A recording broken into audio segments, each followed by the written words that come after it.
town's all but done for. And it's lucky we stayed here. Was that shouting I heard from the barracks?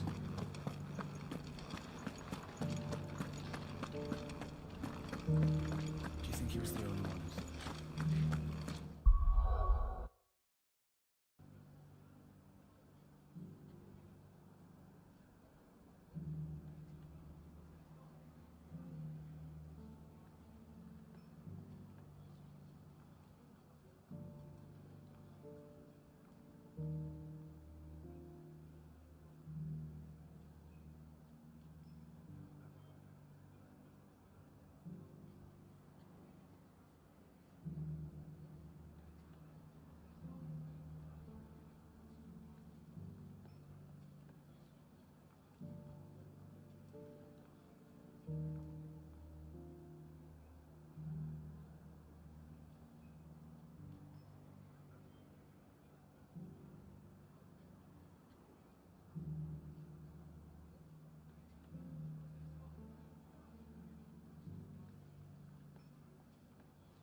And you're just gonna fall into line?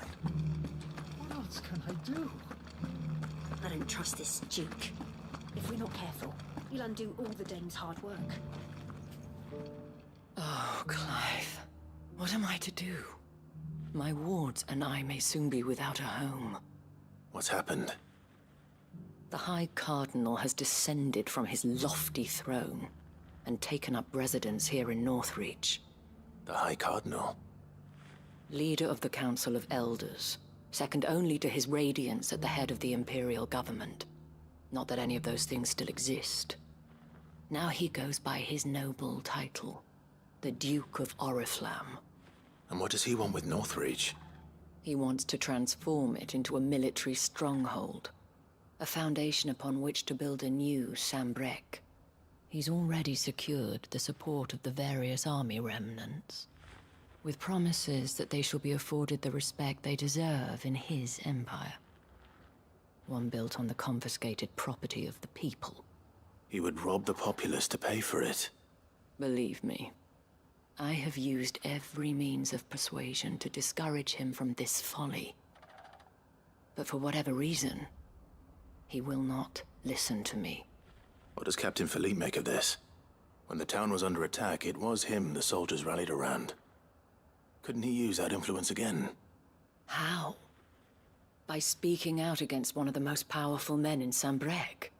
A man whose stated aim is to revive the empire Philippe's comrades swore to serve, and to improve the soldiers' lot within it. The captain can offer them a regular supply of gruel, and an occasional trip to the Vale to help them forget the terrors they face each day. The Duke offers them a vision of strength and safety. No. Any attempt to incite mutiny would cost Philippe the support of his men, if it did not cost him his life. But given the mood around town, mutiny may yet be unavoidable. The people have little appetite for further deprivation, least of all when it serves only to elevate others. And who could blame them? Clive, would you appeal to the Duke on my behalf? For your services to Northreach, you have the respect of the soldiers, and they will take you to His Eminence if you ask them. And unlike Philippe, no bonds of loyalty prevent you from speaking your mind to the man. Well, will you try? You could hardly fare any worse than I did. I'll see what I can do. Thank you, Clive. Tell me then, where will I find this Duke of Oriflamme? In the garrison? Overseeing the troops, Yes. All right. Wish me luck.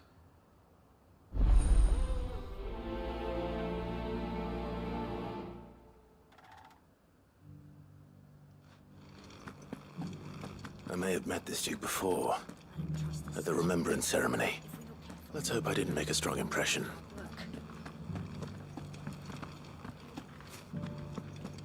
And you're just gonna fall into line. What else can I do?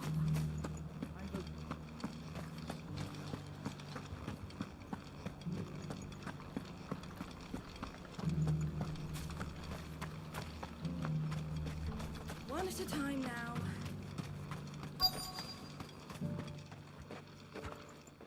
Halt! Oh, sorry about that. You're the dame's man, aren't you? You got some business with the captain? No, actually. With the Duke. I was hoping I might be able to speak with him. We're under orders not to let any civilians pass. But you should be all right. His Eminence has heard all about you and your heroics. Wait here. I'll go and ask.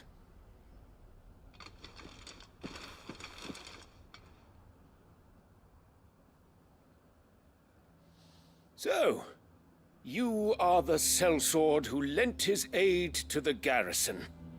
The Empire owes you a debt, and I shall see it repaid. But tell me, is it wealth that you seek, or favor? Neither, Your Eminence. I thought only to inquire about your plan to turn Northreach into a stronghold. Ah, I see. You are worried the expanded garrison will render your services redundant. Yet you needn't be. A proud fighting man like yourself shall always have a place here. Pride of place, in fact. For too long has the contribution of the noble soldier been under-reckoned. But no more. For it is they who shall see the Holy Empire rebuilt, beginning right here in Northreach. Why here, Your Eminence? The town has been fortunate enough to escape largely unscathed from the recent troubles. Her defenses are sound, and her garrison well prepared. Which is more than can be said for Oriflamme or Twinside. The Empire wants for a capital, and I believe Northreach to be the perfect place. With Caer Norvent as her citadel. Once we have seen to the refortification of both the town and the castle, we need only build a wall around both to create a city that would be the envy of the twins. Plans are already underway for the construction. Soon enough, these thralls shall learn that they are no match for the might of Sanbreque. I fear you underestimate how dangerous these creatures are, Your Eminence. Should they return in force, you will need all the people of Northreach to come together in defense of the town. Something they may be loath to do if they've been deprived of their worldly goods. The people will do as their leaders command. If Sanbreque is to be rebuilt, she will require a functioning government. One whose authority is beyond question. That is why this levy is necessary. So that any man who wishes to join the army might do so and be fed, outfitted, and paid as befits a defender of the Empire. And yet there are those who persist in peddling the treasonous lie that I seek to steal from the people and drive them from their homes. I suspect they're afraid of losing what little they have left. Precisely. The common folk have little and less, and you mean to deprive them of even that. You would sow the seeds of your new empire in your own salted earth. Sabine, we have discussed this. Yes, and I told you then how putting the empire before her citizens would lead only to revolt. Without an empire, there are no citizens. And in yours, there will be only beggars. Is that what Griga wills for her people? Do not take her name in vain, Sabine. I'll come back later. A citizens' revolt. I wonder what the people really think of the Duke's plan. It wouldn't hurt to ask them, I suppose. Let's begin with those on the other side of the wall.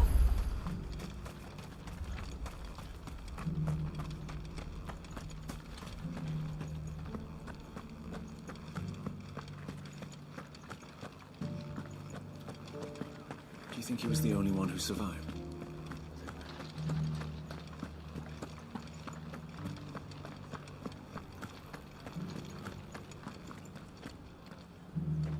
All right there. What is it you're after, sir? Just your opinion, actually. I wondered what you thought of the Duke of Oriflamme. Oh, him. Not much. None of us traders do. It's thanks to nobles like him that we had to set up shop this side of the wall in the first place. Couldn't have the rabble getting any closer to the holy capital, could they? And now he's trying to drive us out completely, threatening to take everything we got from us if we don't clear off. If the dame said she wanted him run out of town, I'd be straight through that checkpoint, tar bucket in hand.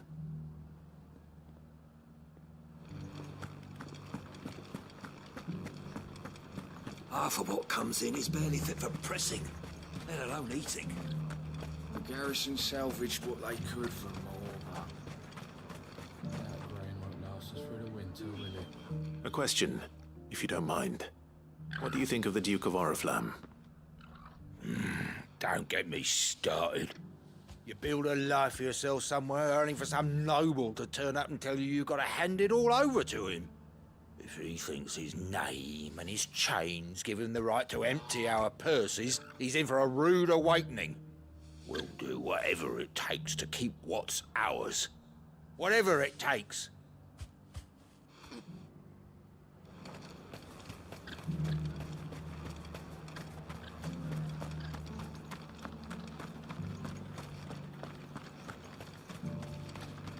Sell anything today? As much as you, I'll wager. I've been hearing a lot of talk about a certain Duke. Nothing good, I'll wager. Going around acting like he owns the place. And with hardly a word to the dame. This is her town, not his. I take it you'd rather she was in charge. As far as I'm concerned, she still is. Just need his eminence to sod off back to Oriflamme. Well, the people seem united enough. What about the soldiers? It's all but done for. Then it's lucky we stayed here. Was that shouting I heard from the barracks?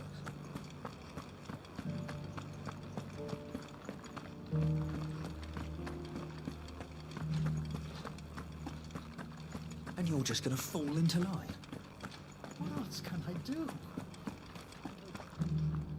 Excuse me, do you have a moment? I wondered if you'd mind sharing your thoughts on the Duke of Oriflamme. Well, he's made a lot of enemies coming in the way he did. But I mean, look around us. You can see the state the realm's in. The traders might not like having the screws put on them, but if they volunteered a few more of their hard-earned gil before things got bad, maybe they wouldn't have to. I think the Duke's got a point when he says rebuilding the Empire's the best way of making sure we're all protected. And if that means people who don't know one end of a sword from another have to make way for those who do, well, that's just how it goes.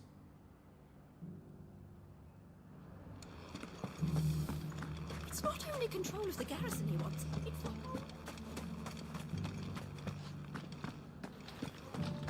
We already have a leader in the Dame.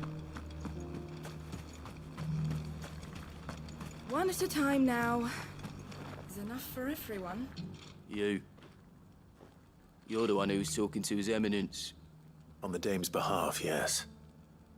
I was trying to persuade him not to take the people's goodwill for granted, but it seems my words fell on deaf ears. What do you think of his plans? I'm a soldier, mate. He tells me what to do, not the other way round. Listen, I've got nothing but respect for the Dame, but I've got a family to look after. That's where my loyalties lie, not with the town or the Empire, but with my wife and children. If the Duke can get us cement and the equipment we need to fight off those blue-skinned bastards, I don't care how he does it.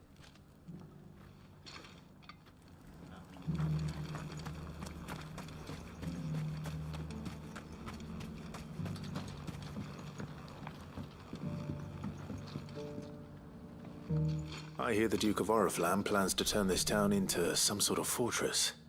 Do you think that's a good idea? It's not for me to say. All I know is that unless the Emperor orders me otherwise, His Eminence's word is law. Look, no one likes all these taxes and tariffs, but empires don't come for free. Once Sanbreque is back on her feet, we'll all reap the benefits. Let's see what Philippe makes of all this. Sabine, you are embarrassing me. A whole day to dry some blood.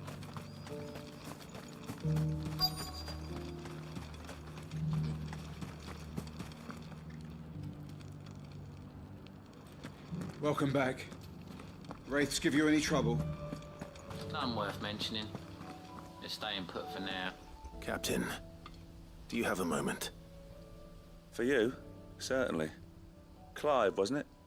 Thank you for last time. How can I help you? I wanted to ask you about the Duke of Oriflamme. Do you intend to go along with his plan? But to tell you the truth, I'm in two minds. It's my sworn duty as a captain of the Imperial Army to obey his orders. But I can't say I agree with him. Philippe, I remember you saying that you became a soldier to protect the people you loved. The Dame included. That's right, I did. Well, she doesn't agree with the Duke's orders either.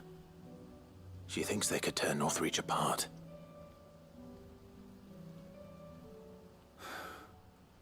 And she's probably right. Thank you, Clive. I know what I need to do now. Protecting the people I love is what matters. Doesn't matter how. Well, duty calls, so I better go. Thanks again.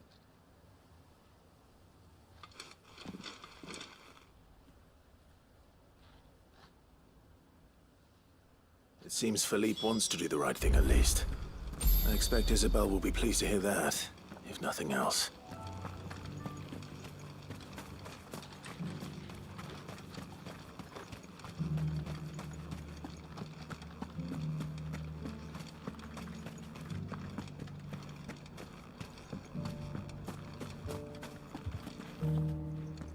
Ah, Clive. How did you fare? Were you able to speak with the Duke? I was, but...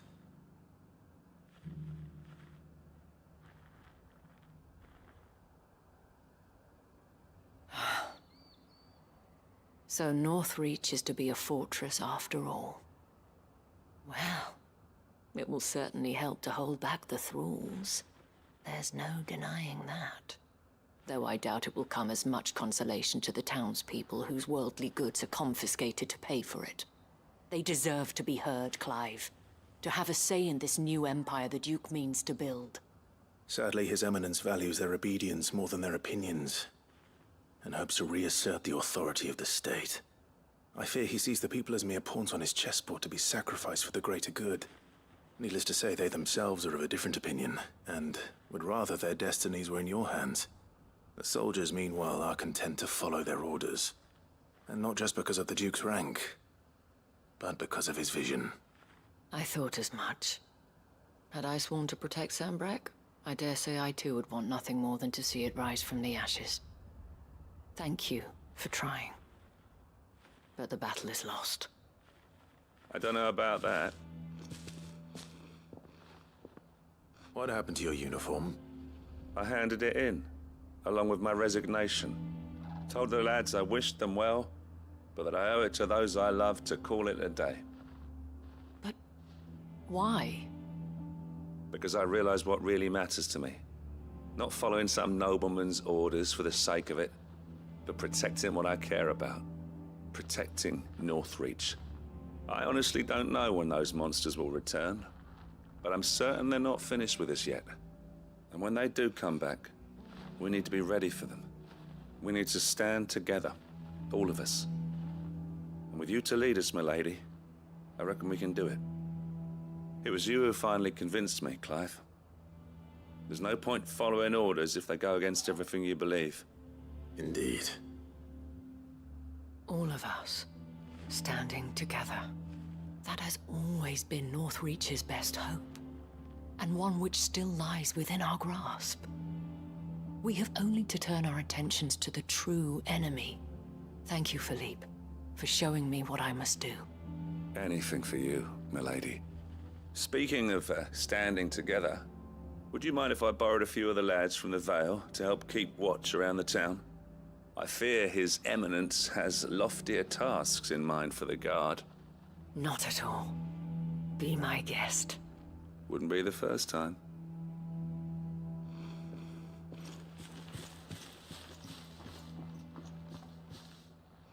There may be hope for Northreach yet. Especially with men like you and Philippe to champion our cause. I, for my part, shall continue to work upon the Duke, in the stubborn belief that I might still tempt him into joining hands. But I suspect I shall have to call upon your aid again. Until then, Clive. Until then.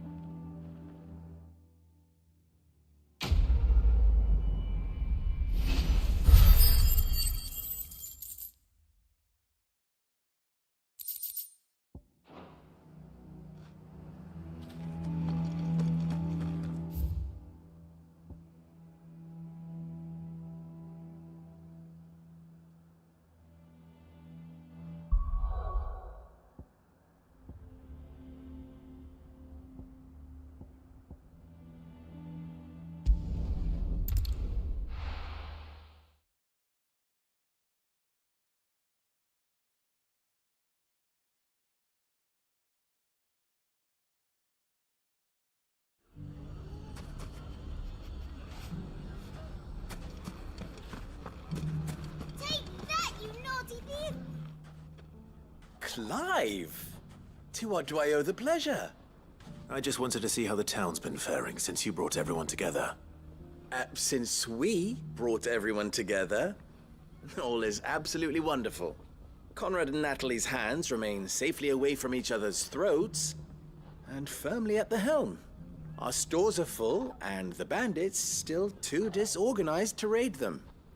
Just as the good Lady Jane and Lord Underhill intended. Are you a lord? Lubor's going to be one too. They're going to make him the Lord of Dalimil, because of how he stopped all the grown-ups from fighting. It's the mayor of Dalimil, dear child, and the vote hasn't taken place just yet. But if the people wish me to lead them, I shall. And my first act will be to build a school so that menaces like you two learn not to interrupt your elders. Speaking of menaces, there may be a rather worrying one just over the horizon. May there indeed. I'm afraid the example Conrad and Natalie set in putting aside their differences and presenting a united front might have caught the bandits' attention. And they might have elected to take a similar approach. They have formed what one could call a League of Outlaws, and they grow more organized by the day. But we'll fight them all off just like last time, no matter how many of them there are. Won't we, Lubor? Of course we will. If we continue to work together, we can overcome any challenge we choose to face. The longer we avoid facing this one, the more difficult it will be, until the only way to overcome it might be to run for the hills. Our best hope is to nip these efforts at organization in the bud, by finding those ne'er-do-wells who have yet to join the cause, and ensuring that they never do. Perhaps a certain Lord Underhill might be willing to lend us his aid once more? How could I refuse? Thank you, my lord. Victor will fill you in on the particulars. I have him stationed by the desert gate, receiving and collating reports from my scouts. Such an amenable soul. He reminds me of you. I'll go and speak with him.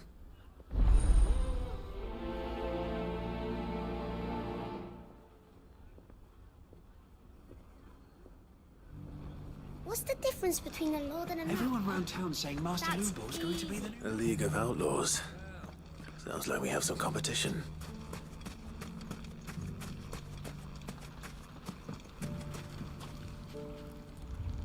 Still in Dalamil, Victor?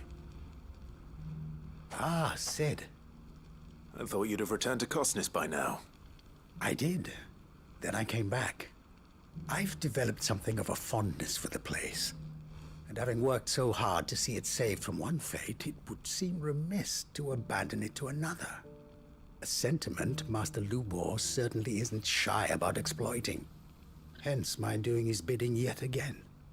You're not the only one. What does he want you to do? He asked for my aid in putting down the bandits. And he said that you might be able to help me find them. Then you've come at just the right time. I was on my way to speak with Conrad about how to organize our forces. There are more camps in the vicinity than we can safely strike at once. But we must strike together, and we must strike soon at as many camps as we can. We can't give this league of theirs time to rally its forces. All right. Which camp shall I take? There's one upriver. Just out there, across the dunes. Leave it with me.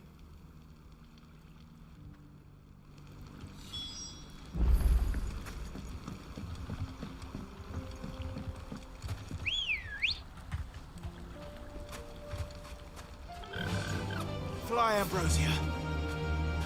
Those ne'er-do-wells want to back.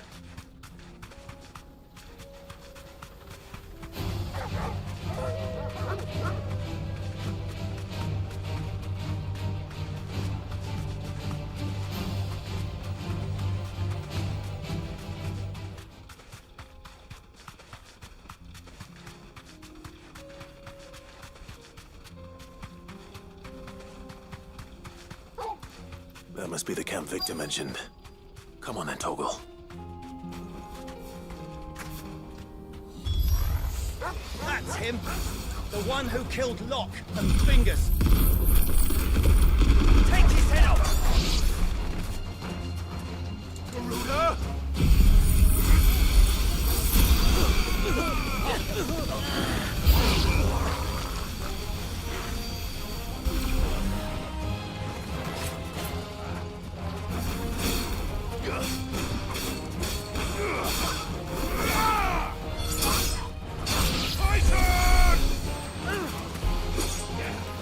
Nice try.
Stay down!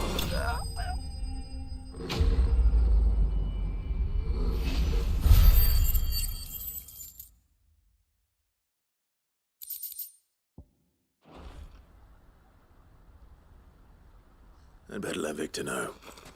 Sid, where are you?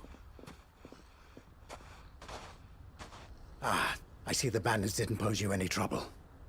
No, but that's not why you're here, is it? No. Something's happened. We need you back in Dalamil. What is it? The whole town's in uproar. They're saying that Lubor is a bearer. What? Seems that one of our parties wasn't as thorough as they should have been. They let one of the bandits escape, and his escape route took him right through Dalamil. Some of the children spotted him, and he was about to silence them. And when Lubor felled him with a bolt of magic, and without a crystal. But that's not possible. It is, if he's a bearer and has been hiding it all these years, which is what people are saying. If he has, well, I wouldn't blame him. No man is branded by choice. Still, all those people see is a man who's lied to them all his life. One who was made a leader of himself when the world believed he should have been a slave. Fuck. I don't know where we go from here, but I know one thing. Lubor needs all the friends he can get right now. You're right.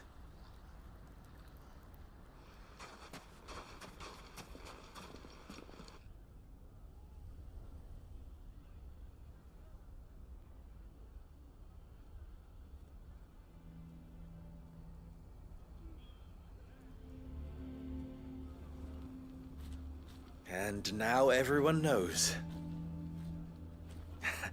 I made it a habit to keep a crystal close at hand for just such an occasion. And when that occasion arose, I forgot to reach for it. Well, it was bound to come out sooner or later. We're sorry, Lubor. We tried to keep running, but we just couldn't anymore. There's nothing to be sorry for. I rather enjoyed playing the hero for once. All that matters to me is that you two are safe. Look at him talking to his betters like it's nothing. All lies, I'll wager. Just like the ones he fed us all these years. Once people make up their minds, it's hard to change them. We need to do something, and quickly. Convince the people not to let their prejudices blind them. Convince them that nothing has changed. That their enemy lies outside these walls, not within them. You're right. We should speak to everyone. I'm glad you agree. I'll handle the townsfolk. I'm a Dalmec born and bred. They listen to me. You head to the tavern. Make Conrad and Natalie remember who Lubor really is. They know that Lubor and I are friends. I might not make for the most impartial of interlocutors. Lord Underhill of Randalar's League of Merchants, however, is a trusted and impartial mediator of note. I'll do what I can.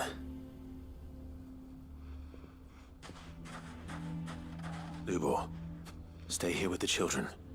I can't promise anything, but we'll try. And that is all I can ask of you.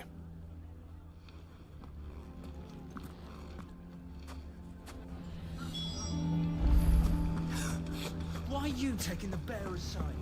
Why do they always have to make such a fuss out there? Knew all along that he was playing us for... Forgive me for disturbing you, but could I have a moment of your time? I've seen your face before. As have I. Lord Underhill, wasn't it? Of the League of Merchants. That's right. I wanted to speak to you about Lubor. The rumors that he's a bearer. All true, I'm afraid. He'll never be mayor now. Not if I have anything to do with it. But what of his wares? Bearer or no, his steel is highly valued throughout the Republic. In this, at least, he's done the town a service. Might that not earn him a little leniency? Leniency? He pretended to be one of us when he was laughing behind our backs all the while. I'm sorry, my lord, but he lied to us. He lied to you. He cannot be trusted. So what do you propose? Will you drive him from his home? Close his forge? Perhaps. That is a question for the people of Dalimil. And they will thank you not to get involved.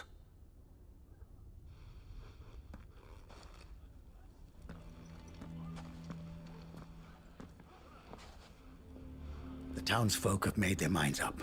There was nothing I could do. Nor I.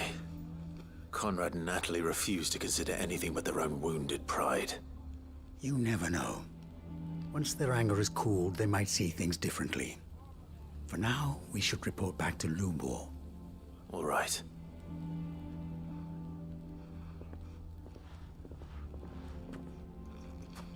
Why do they always have to make such a fuss out there? Why the hell would Victor take the bearer's side? I assume the situation is hopeless? There's still hope. But...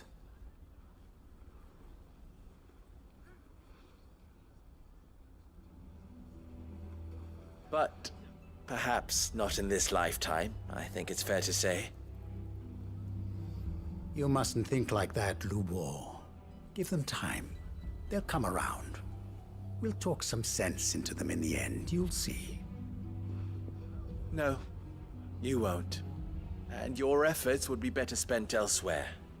But Lubor... Rosina would often tell me that steel does not lie, that a blade is a reflection of the smith who forged it. To yourself be true, that was her point. Rather an ironic one when you consider that her life was taken with a blade of her own making. But I do not doubt that she was always true to herself and what she believed in, right to the end. And so must I be.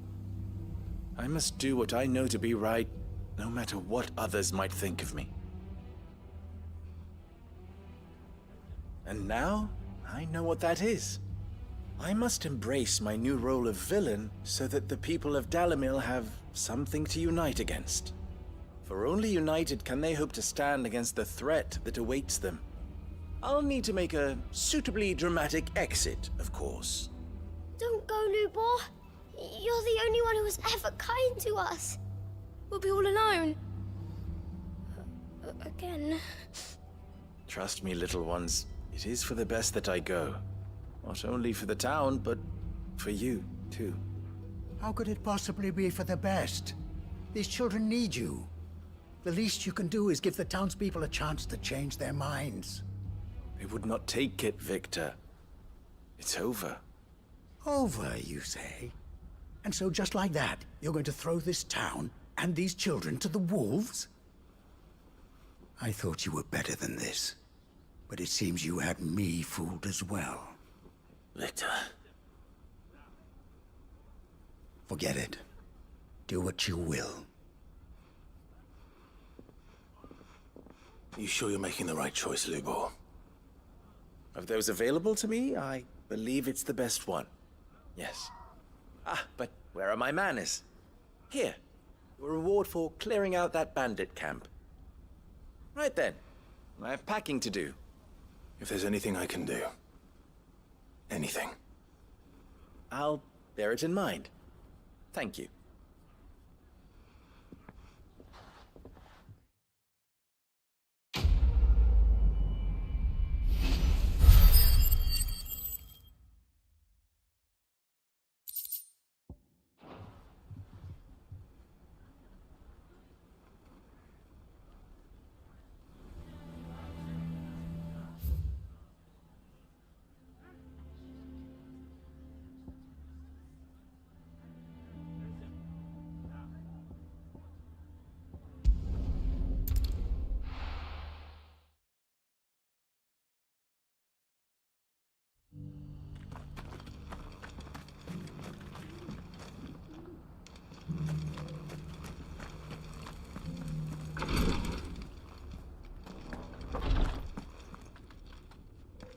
Lord Rosfield, is there aught the Undying might assist you with this day? Perhaps. My brother said that your order was helping him with his quest to uncover Ultima's origins. Have you learned anything of note since last we spoke? Little unless, I regret to report. I see. Be assured, however, that we will not rest until the truth is known. Even now, our archaeologians scour ruins in every corner of the realm for traces of Ultima's touch.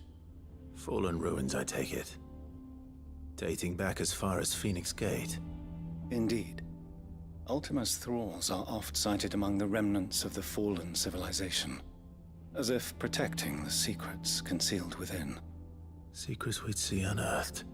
Should our methods be of interest, my lord, mayhap it would please you to observe some of our number at work.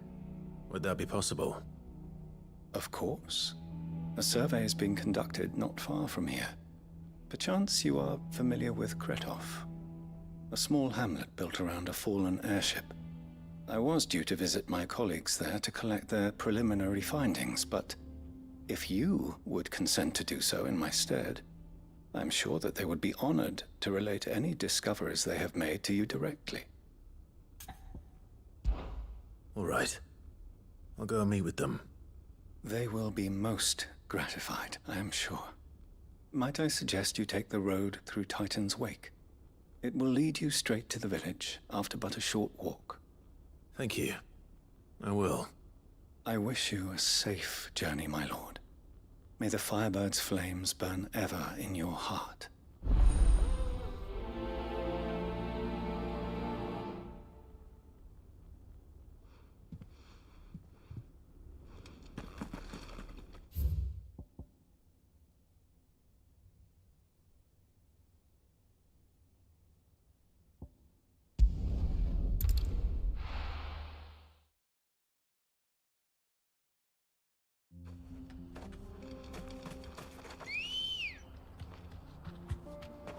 Good girl.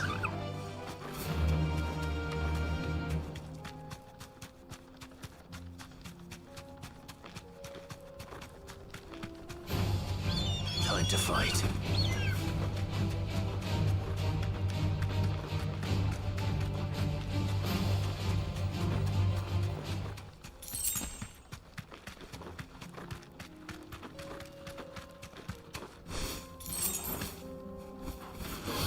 This won't be easy.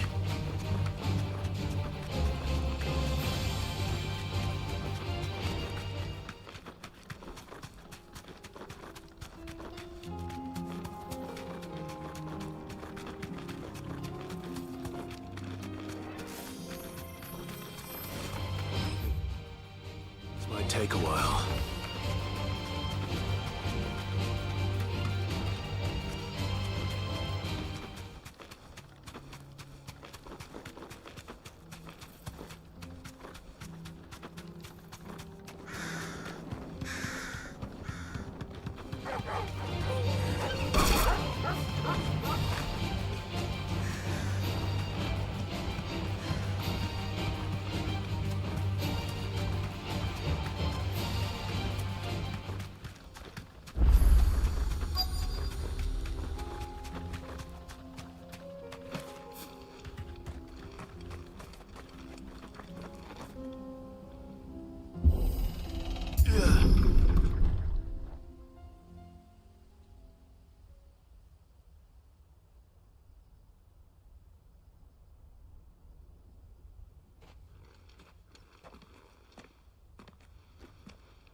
Oh no.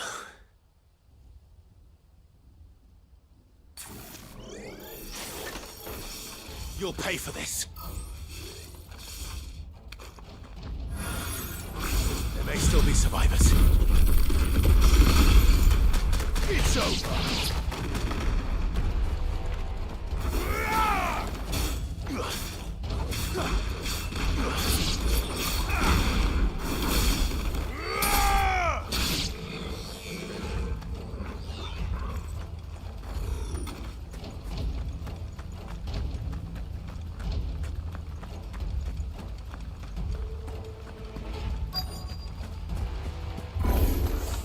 Whatever that thing is, I'd say it's their leader.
Should have stayed in the past. These must be Cyril's colleagues. You have our thanks, stranger. Who are you? Ah, forgive me, my lord. I did not recognize you. You are Lord Rosfield, are you not? We are archaeologians, tasked with surveying this site. When the echoes appeared, our brothers here occupied their attentions. Thanks to them, and to you, we were, for a mercy, able to see our duty to its conclusion. You call that a mercy? Your brothers might still be alive if you put their safety before your duty.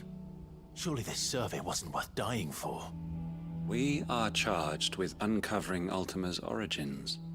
A duty of the highest import, as I'm sure you will agree. And you think your dead brothers would agree with you too?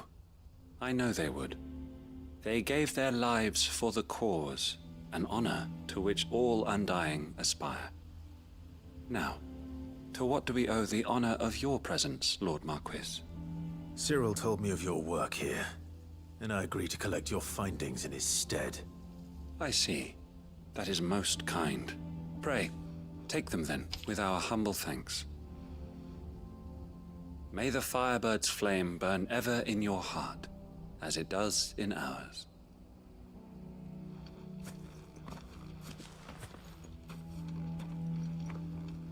It's one thing to lay down your life for another, but for a survey...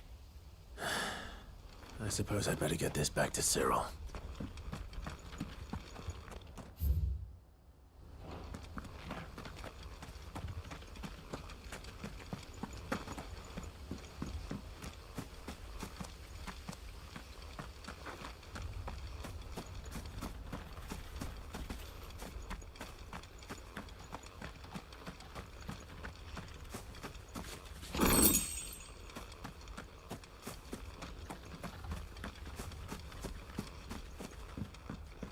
Let us continue then.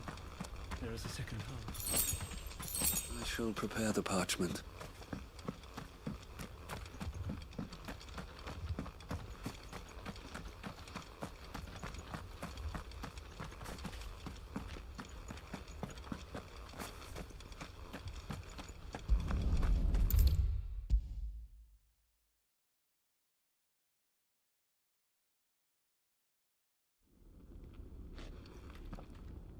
Ah, you are returned, my lord. I collected your colleagues' preliminary findings. Here, take them.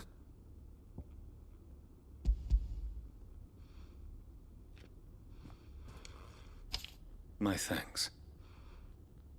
I shall study them, and inform you forthwith if I discover aught that might aid you in your fight against Ultima. Cyril, your survey party suffered several losses in Kretov. Losses which could have been avoided, had the others not chosen to complete their work, instead of saving their friends. Were these your orders? No. This was their choice. Every Undying devotes his life to the service of the Phoenix. It is our sole duty, and should we die in discharging it, so be it. Even when death is avoidable. My lord, I fear that this is not a point over which it would be fruitful to argue. The Undying have served the Phoenix for countless generations, and your opinion of our methods, however earnest, is not like to change them. We live to serve the Phoenix. Our very order exists for that purpose, and that purpose alone. Cyril, I know that you and your brethren answer only to Joshua, but allow me to offer you a word of advice. It does not further the cause of the Phoenix to have his loyal followers surrender their lives without good reason. Provide your survey parties with an escort, that they might live to do their duty for years to come. Think not only of how you can serve the Phoenix, but how Joshua would want you to serve him. Please. For all our sakes. I thank you for your advice, my lord. If you will permit me to respond, our faith in his grace, Joshua Rossfield, is absolute. And we of the Undying will do what we believe is right to fulfill our duty unto him. As first shield to the Phoenix, I am sure you understand what it means to do one's duty. I do. Then we are of the same mind. And it is my hope that we may continue to do our duty together.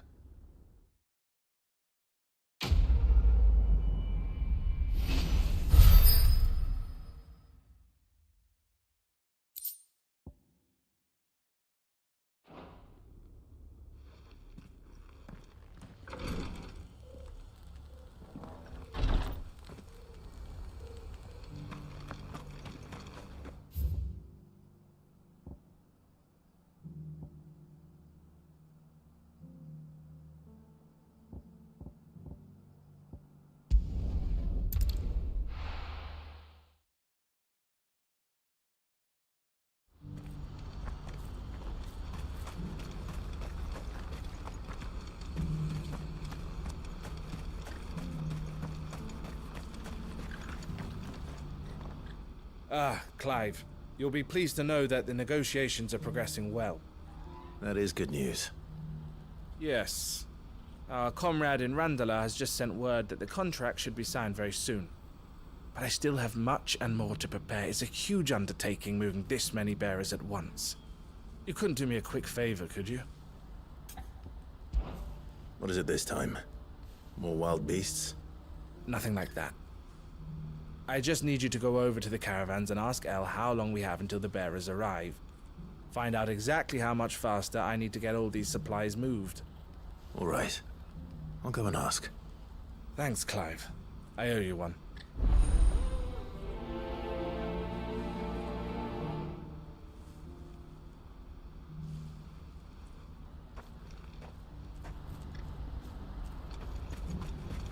What's happened?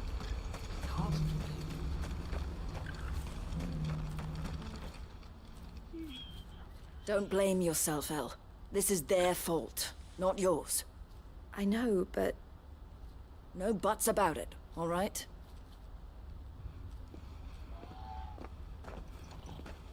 Is something wrong? Vonnie came to give me a message from our intermediary.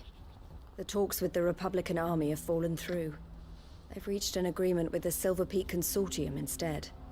Though prices have fallen of late, we deliberately offered above the going rate to try and deter other bidders. But the Consortium offered double what we did, and the army jumped at the chance. And you had no opportunity to make a counteroffer? None at all. And we were so close. El? What's happened? I saw Vonnie leaving. She didn't look happy. And with good reason.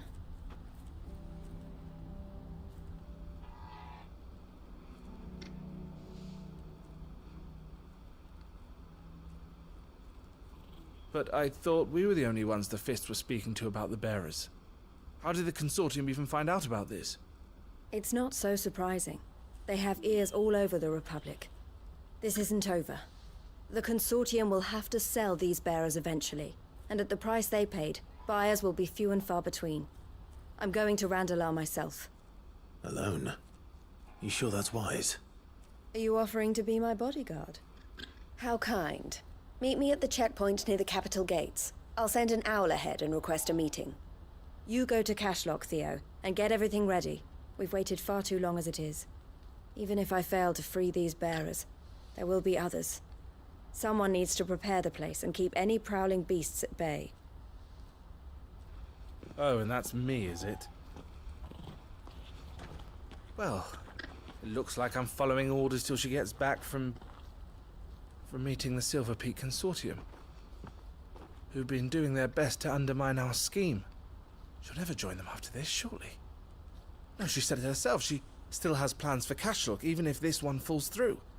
She means to stay with us, then. I can't say I'm not happy to hear it, but...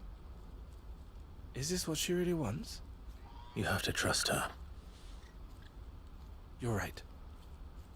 It's what she wants now. And if Elle's off fighting for the cause, I should do my part too. So I bid you farewell and safe travels, my friend. I'll gather my men and leave for Cashlock. We'll make sure the place is well stocked and defended. You go to Randalar and see if you can stop my sister biting the Consortium's heads off. If she won't consider her prospects, someone has to. I'll do my best.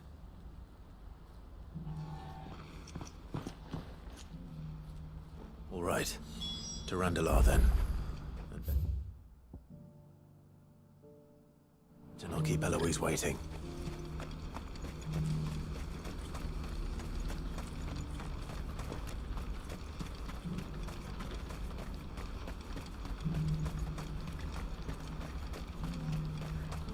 What I wouldn't give for a hot meal. Looks like this is the end of the road for us. When are they gonna let us through?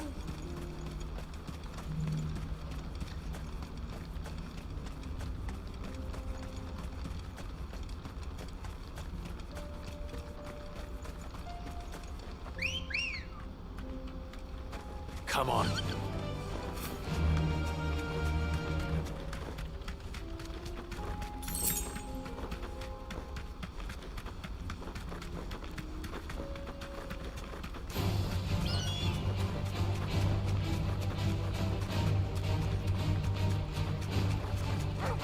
All right.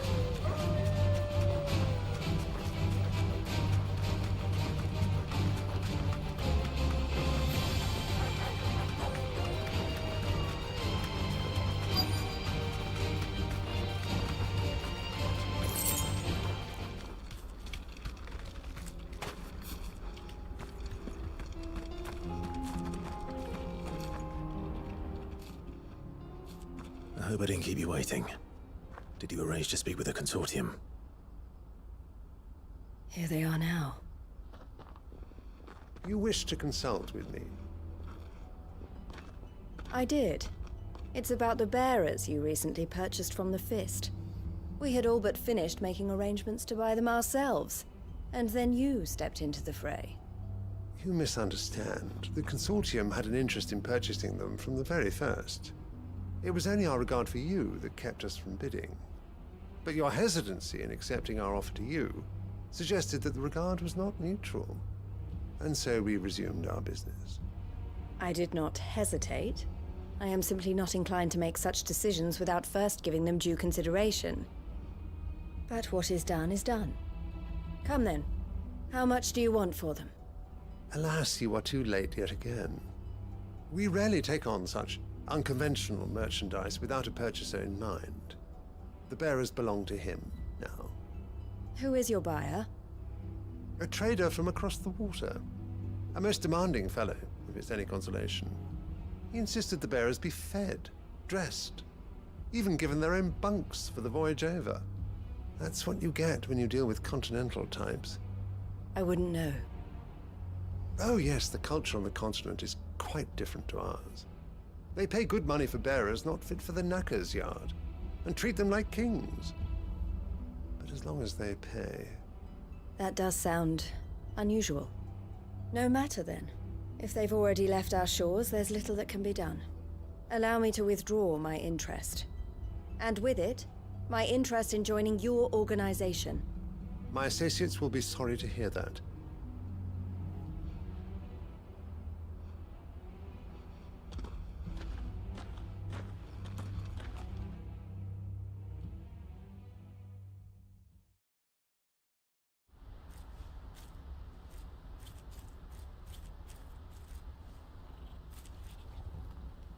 I'm sorry you weren't able to save them. As am I. But I only have myself to blame. He was right, you see. The Silver Peak Consortium did intend to buy those bearers before I did. Their representative hinted at a possible purchase when he came to recruit me. I feigned interest in joining them in the hope he might be encouraged to tell me more, and he did just that. As soon as he left, I sent my own offer to Randalar. So you never... No. I entertained the Consortium's proposal solely so I could learn more about those bearers. But I was a fool to think they wouldn't find out. I knew exactly who I was dealing with. You tried. I did. And if what he said was true, the bearers are to be well treated. Which is something, at least. But they deserved more. I wanted so badly to see them freed. Eloise! Eloise! Word from Cashlock. The village is under attack. A pack of beasts have come down from the mountains, and there's a dragon at its head. Theo and the others are trying to hold them off as best they can, but the odds are against them. They need help, and fast. Theo! I'll go on ahead. Thank you, Clive. I'll gather some men and join you there. Just make sure he's safe.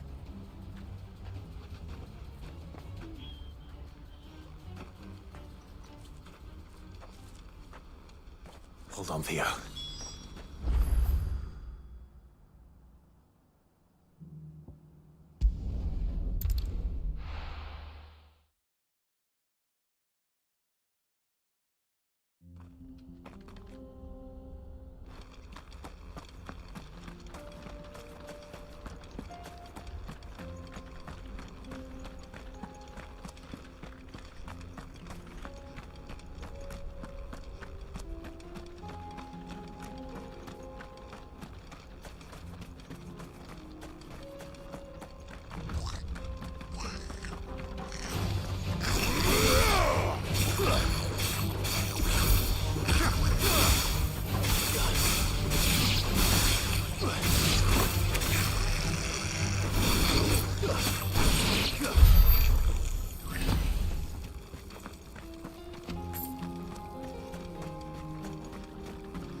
Where's Theodore?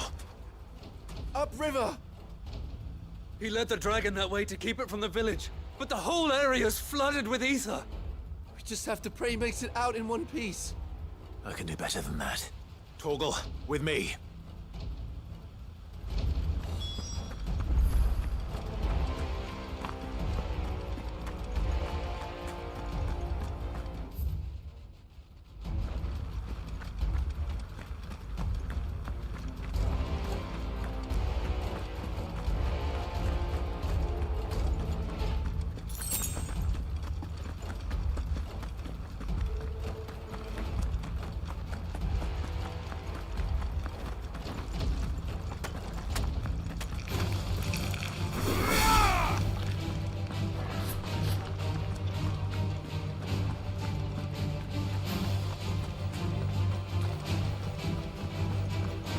Where are you, Theo?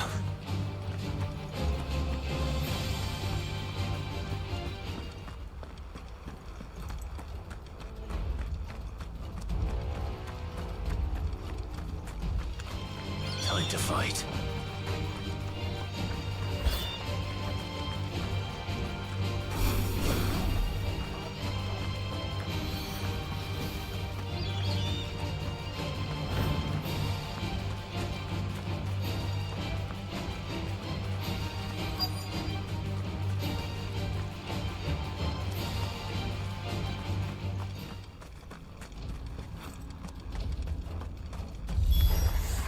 Damn it.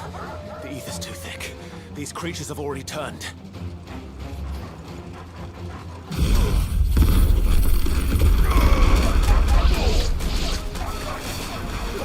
Farewell.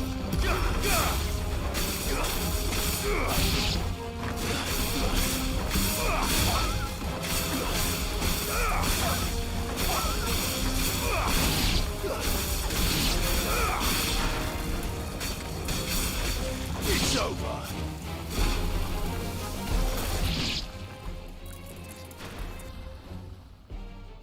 I can't waste any more time. I need to find Theodore before that dragon does.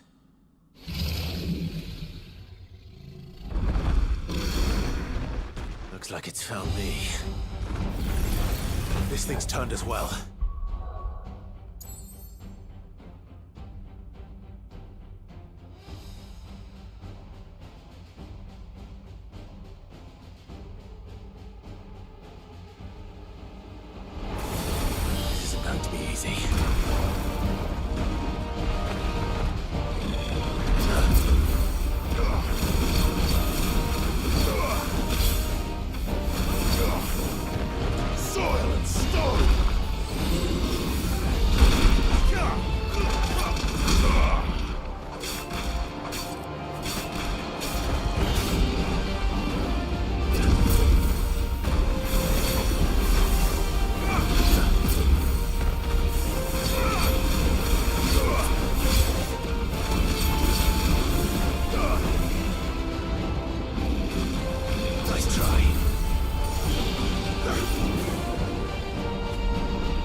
Clive? Theodore, you had me worried for...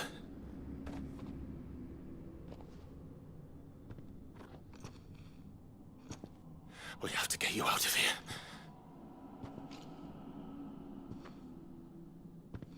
I think it might be a little too late for that.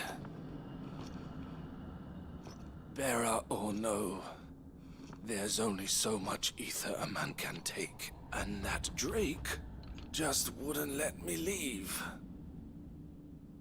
You have my thanks, Sid, for finishing what I could not.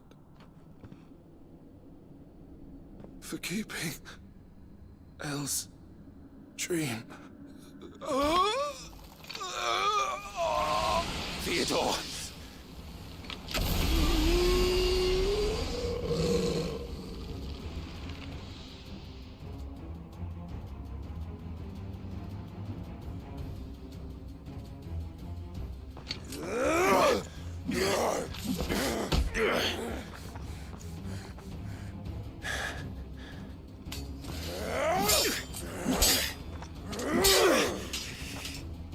Don't make me do this. Stop it, Theo! Stop! Stay back, Eloise! He's turned. And so will you!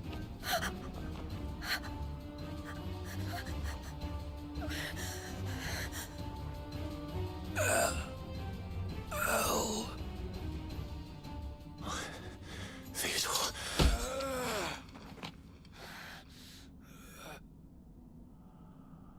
Take care of my sister. Theodore, wait. Goodbye, Elle.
Thank you, Clive. I think I'll be all right now. That was true bravery he showed. Leading the dragon away from the village like that. His first instinct was always to protect people. To put others' well-being before his own. And now he's gone. Because I sent him to that place, against his will. It wasn't against his will. He was ready to do whatever it took to show you he could stand on his own. So that you would finally be free to live your own life. To live my own life? He never could come to terms with the choice I made. What exactly happened? You once told me Theo was the first bearer you ever helped.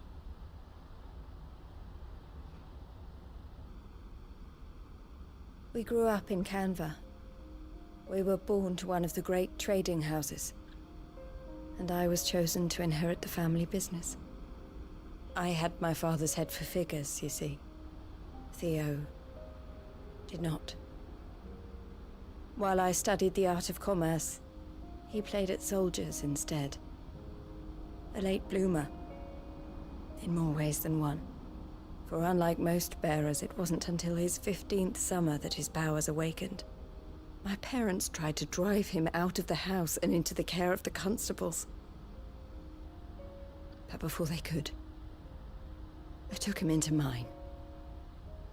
Theo told me something else. He clearly admired your devotion to the cause of freeing others like him from slavery. But he said you deserved a better life than this. He wanted to free you from what he called your bonds, just as you freed him from his. I would be lying if I said I had not wondered from time to time how much easier my life might have been if I had allowed Theo to be taken and devoted myself to the family business instead.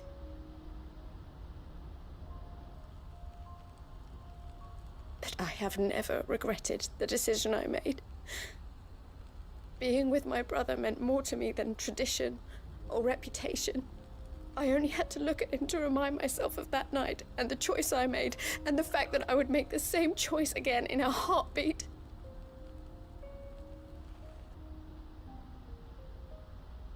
He was never a burden. How could he even think that? If anything, I was the one who weighed him down. You weren't, Eloise. He said it himself, that he had always been grateful to you for saving him, and that he wanted to repay you by letting you live the life you were denied. Neither you nor Theo weighed each other down. You loved one another. You did whatever was necessary to continue living your lives together, and you always would have. You're right. All I ever wanted, all I ever did, it was so we could be together. Oh, Theo, why did you have to...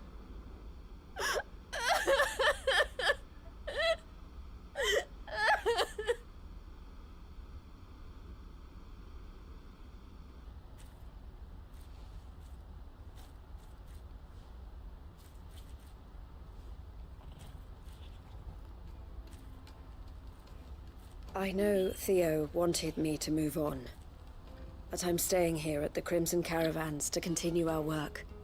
We can make a difference here. We can help people, save them. I need nothing more from life than that. So I'll carry on doing what we do, ensuring that goods, people, bearers get where they need to be, bringing smiles to people's faces just like we always have, and to Theo's, wherever he is. This is the life I have chosen. The life I will always choose. I've made a choice of my own. To continue helping you however I can. Whenever you need it. Thank you, Clive. Let's go on together then. For Theodore.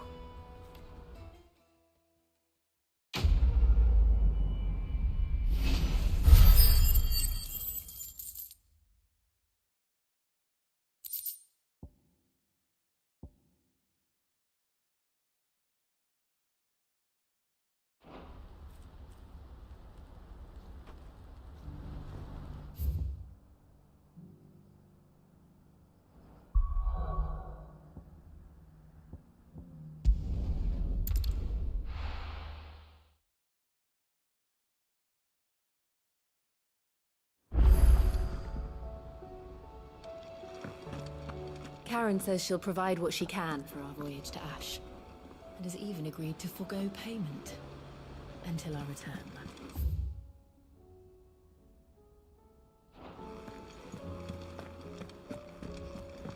Come back.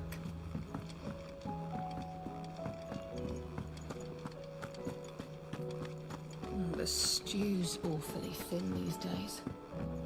What do you expect?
covered in nicks and lumps, the lot of them.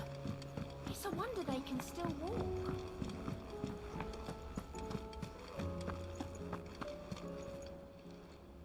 Welcome to the Patron's Whisper. Here's everything we've received and everything promised. Here you are.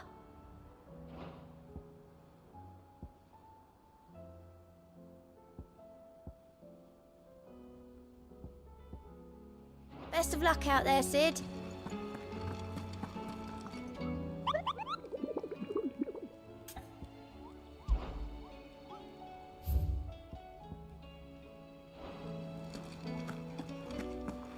I still say we're a compliment. Say it all you like. It doesn't make it true. Ah, Clive. I was wondering when you'd arrive. Please tell me you've come to take our young prodigy here off my hands. I'm not here for Mid. I need information on Ash. Then why not ask Molly if you can look in one of her ovens? Go on. As soon as the Enterprise is ready, we'll be setting out for Drake's Spine. And we're going to need a safe place to land. Preferably one that won't see my ship blown to shit and splinters. If it were that easy, do you think Waloed would have resisted invasion for so long? Very little is known of Ash, and the information we do have is spotty and outdated. We have the good King Barnabas to thank for that. Waloed's borders have been closed to outsiders since the day he seized the throne. If there is anywhere safe to land, you won't find it on my map. Then tell us what we will find. I'm sure you know better than we do. But no splinters. All right, if it will get you out of my hair. But interrupt me, and it's over. Understood?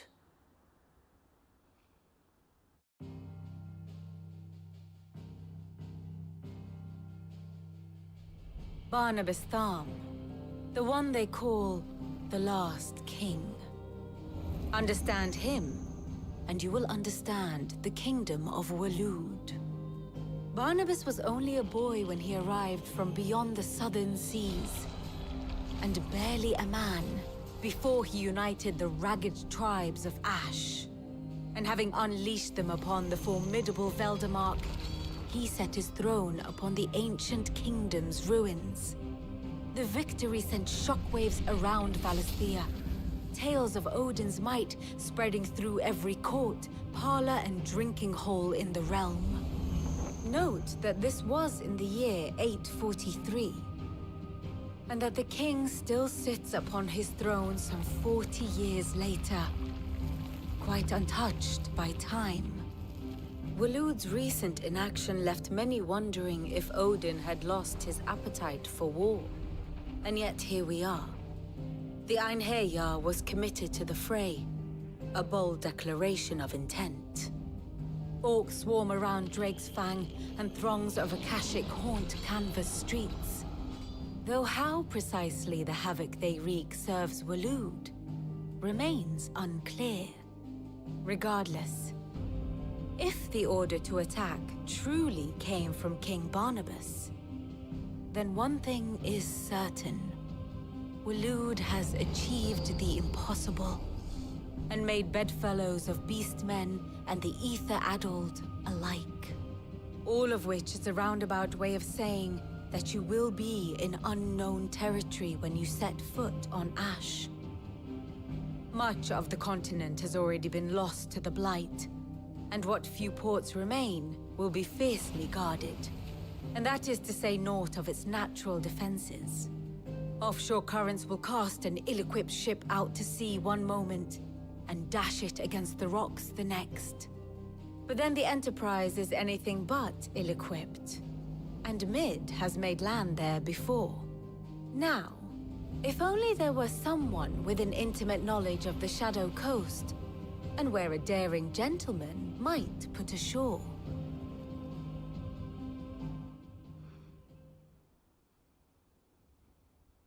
You see, Clive, you had the answer all along. Do you think you can get us back to that beach, Mid? Picked you up from it, didn't I? Not that it were easy. The currents were a right bastard. But then, if it wasn't hard, it wouldn't be worth doing, would it? Well said. Thank you, Lady Vivian. If a few morsels of common knowledge and a sprinkling of tavern talk are worthy of your thanks, I wonder what genuine intelligence might earn me. Probably more visits. Mid, I need everyone in the ale hall now. I'll fetch Joshua from the shelves. Aye, aye, Captain.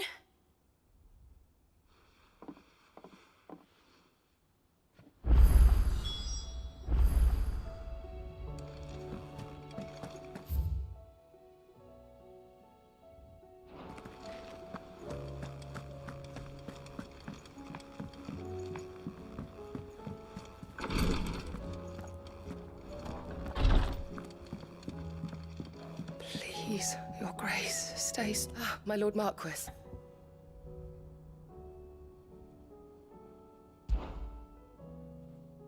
Yote, is anything the matter? You seem troubled. Perhaps I might be able to help. My lord. Yes. Perhaps you might. It's your brother. His condition continues to worsen, though he does his best to hide it. The lesion on his chest pains him more with each passing day. I had feared as much. There are certain elixirs which can ease the suffering of those afflicted by the curse, but... But his grace's case is severe. The drafts I have been able to prepare for him thus far have ceased to have any real effect. So I consulted with Talia and certain of my comrades among the Undying about the possibility of finding something stronger. And thankfully, a recipe was found. The only problem being that the critical ingredient is exceptionally hard to come by, and our supplies are almost exhausted. Unless we can secure more soon, your brother's anguish will likely become unbearable. My lord, I know that I have no right to make demands of you. But would you help? For Joshua's sake. For Joshua? Anything. Thank you, my lord. So, what is this critical ingredient? A rare herb by the name of stonewort. It grows only where the ether is densest. The vigor it stores in its stems helps to counteract the curse. We discovered a patch near the aqueduct in Rosaria. But alas, yet more ether has erupted from the earth there recently, leaving the whole area flooded. The search continues for a new source. One that we might reach without being turned. So it's only that you can't reach it? The Stonewort itself is unharmed by the flood? Well, yes, but... Then I shall go in your stead. But, my lord... You've yet to find another source, correct? So for now, the aqueduct is our best hope. Besides, I'm a dominant. The ether can't hurt me. Well, if you're sure, my lord. Stonewort is easily identified by its blood-red blooms. Search around the aqueduct, and you're sure to find some soon enough. I shall remain here and prepare the other ingredients.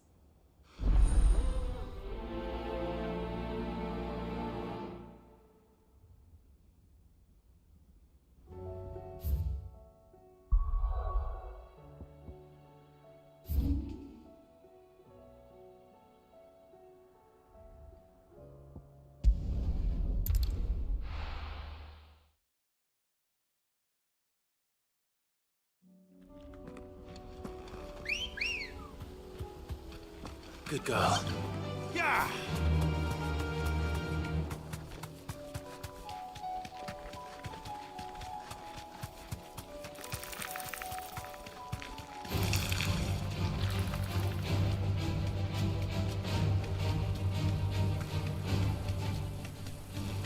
All right.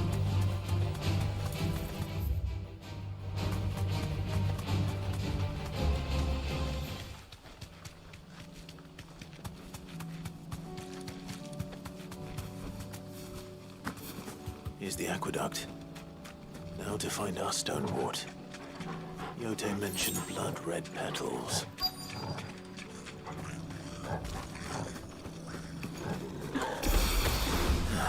Just my luck. Well, I won't be picking anything till they're gone. There's only one thing for it.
Here it is.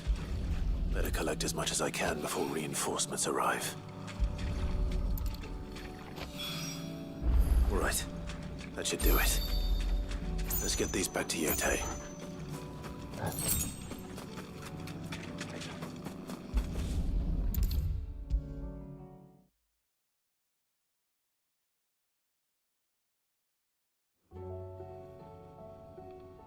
Yote, I brought back all the stone and water I could find. Will this be enough?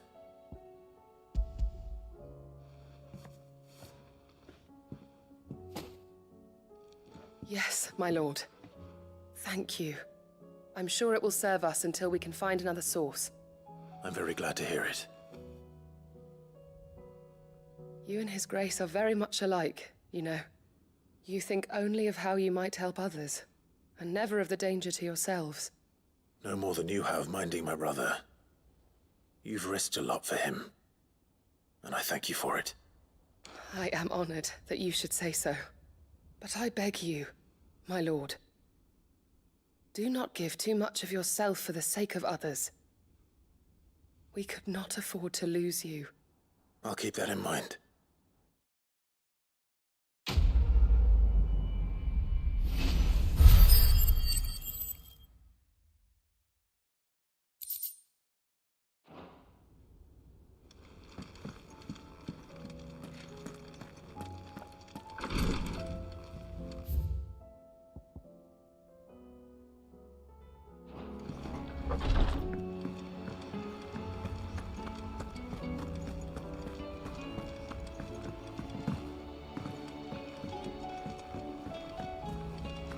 Covered in nicks and lumps, the lot of them. It's a wonder they can still walk.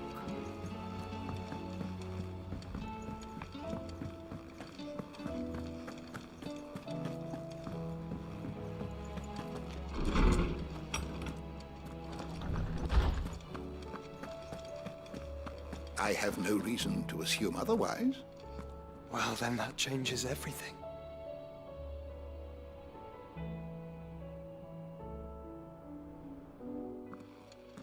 Clive, you must listen to this. Lawsman, tell him.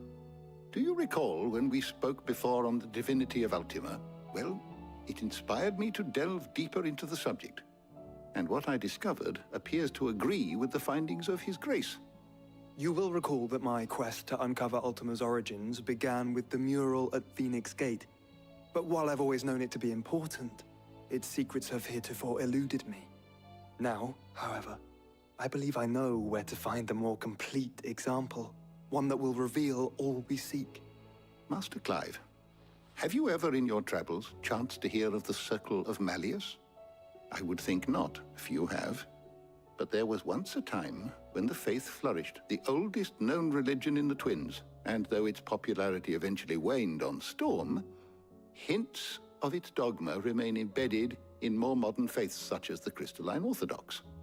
Wait, you said it waned on Storm. What of Ash?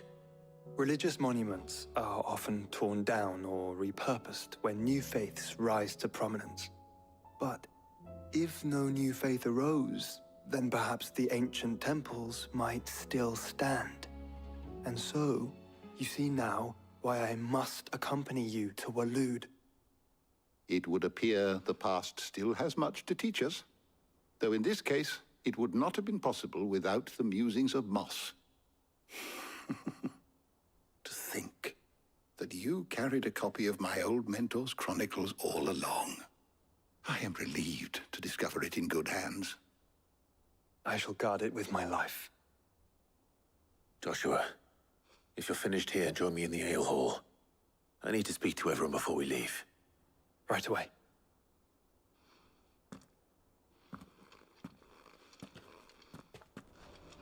Mid said I could ride the Enterprise next. No, she didn't. She said I could.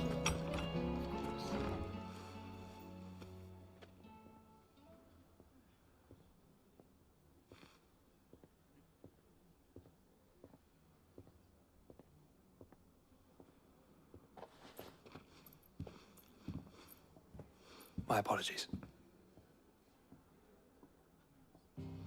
By now you've all heard where we're going and why. So I won't bother you with the boring details, only the important ones. If we attempt to approach Stone here by sea, there's a good chance we'll be sighted and fall prey to the capital's artillery. So instead, we'll disembark on the southwest coast and make for Drake's Spine on foot. I say we, but it's highly likely the entirety of Ash is under the rule of Ultima. A large party would only attract unwanted attention, as well as slow our march and require supplies which may be difficult to obtain. Only Joshua and I will be going. And a scout. Preferably a good one. Gav, do you know of any? You bet your ass I do. Might still borrow some of Lady Vivian's maps, though. Just in case, like. Once you've dropped us off at the Shadow Coast, you need to retreat into neutral waters, fly merchant colors, and stay inconspicuous. If you sense any danger at all, you leave us behind and return to Storm. Inconspicuous is my middle name. But like hell am I leaving anyone behind. The ship ain't going nowhere till your scurvy mugs are smiling on deck. Jill, the Enterprise will appear a tempting target for royalists and pirates alike. You're to stop anyone boarding. Don't worry. I'll keep the ship and her crew safe. You'll be needing passage home, after all. But... very well. If there are no questions, I'll see you all at the docks.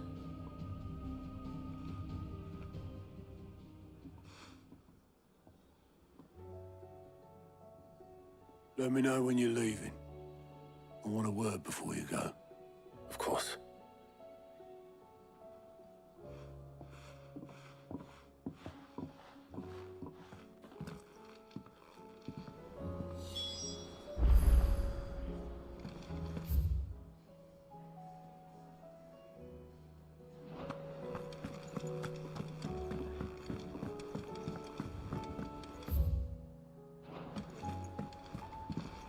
I am certain we will find what we seek in Ash, and learn the truth of Ultima's origins.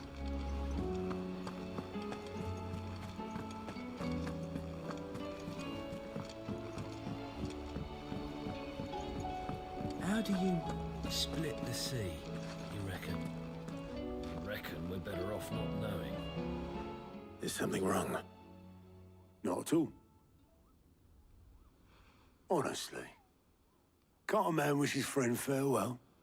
Just wanted to let you know that I'll keep things in order while you're off saving the world. I'll hold you to that.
Reckon it'll be a long walk to the capital if we follow the cliffs. I'll scout ahead, see if I can't find us an inland route.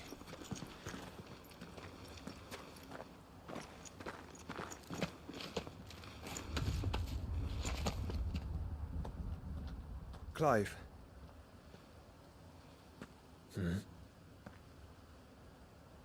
There's something I've been meaning to ask.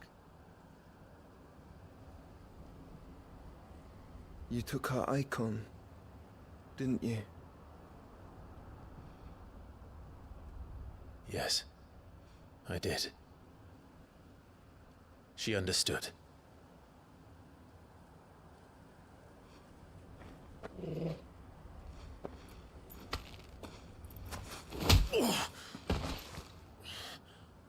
Oh, she understood. Understood that you decided to save the world all on your own, and that you'd die without her power. How dare you make her choose? You knew damn well she'd never refuse you. But I will. You can't keep pushing us away, Clive. The world is ours to save, not yours.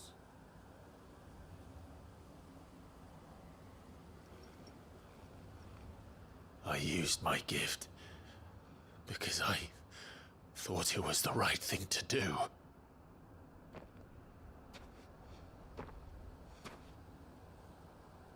And you truly believe this will save you?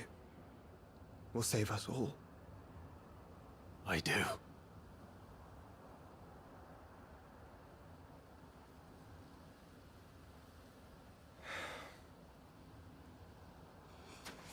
Then so be it.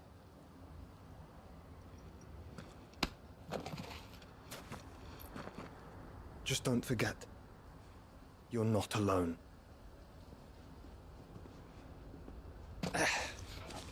Think I found us a trail. Did I miss something?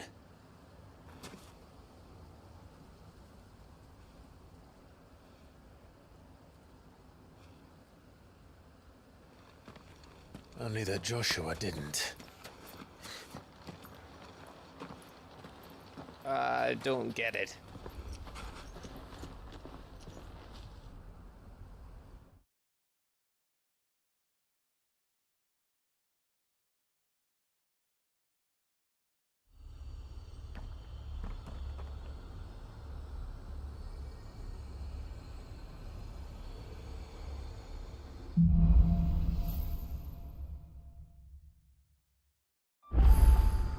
Always wanted to visit Ash. We're in Waluda territory now. Don't expect a warm welcome. Oh, I don't know, Clive. That castle over there looks inviting enough.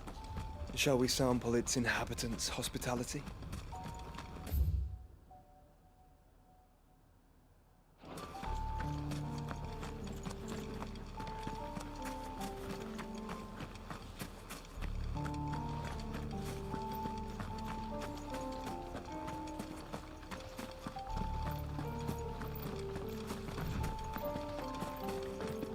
Remember what I said about warm welcomes, Gav?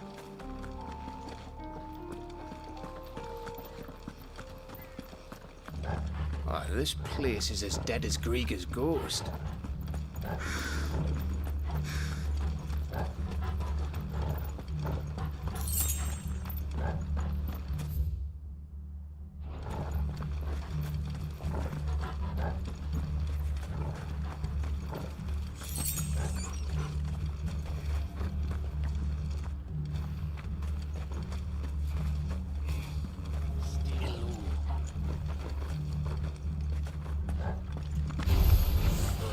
I knew I smelled something. I see only orcs selling cash in here.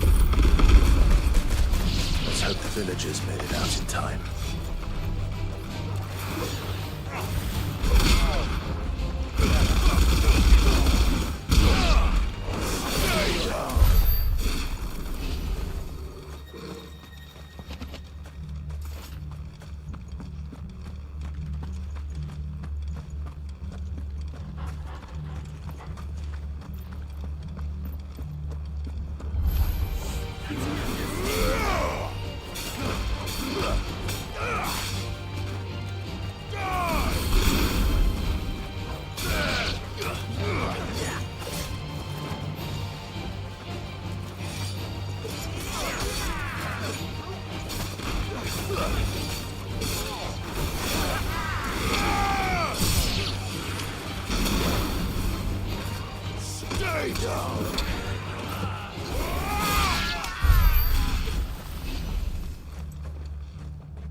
It's the king of the castle.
This should help.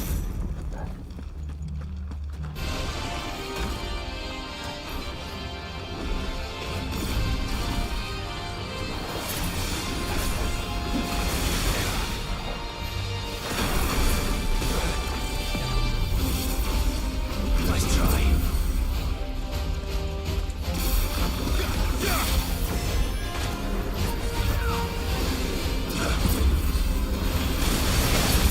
Nice try.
Too slow.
Your reign is at an end.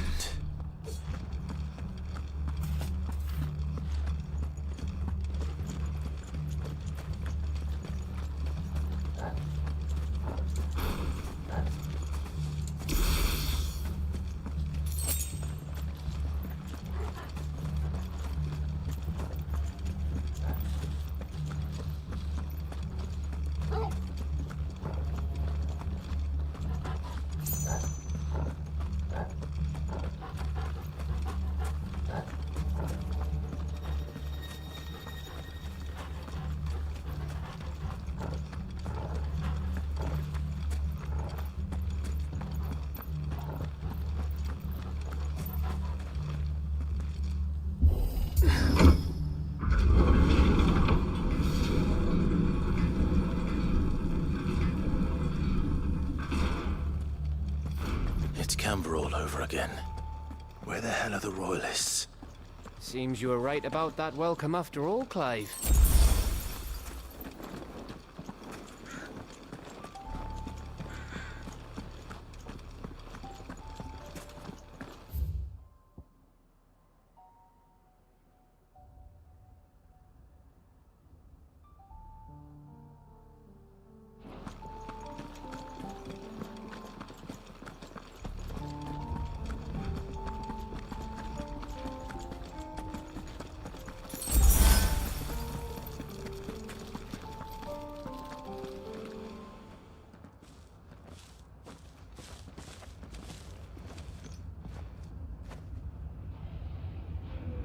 Aye, aye.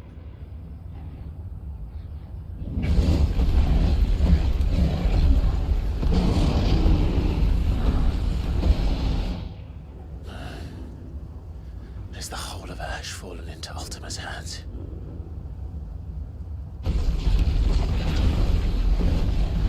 That's no peace delegation. We should send a warning to the others. No. My uncle will have an eye on the coast.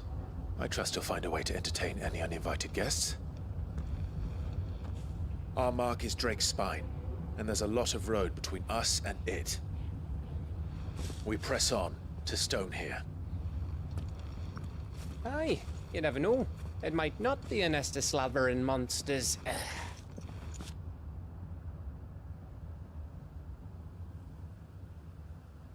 Clive, you must go on ahead without me. This stronghold is as old as Phoenix Gate, perhaps older. It may yet hide Ultima's remaining secrets, and if we are to best him, they must be unearthed. All right. Stay out of trouble. I always do. Mostly.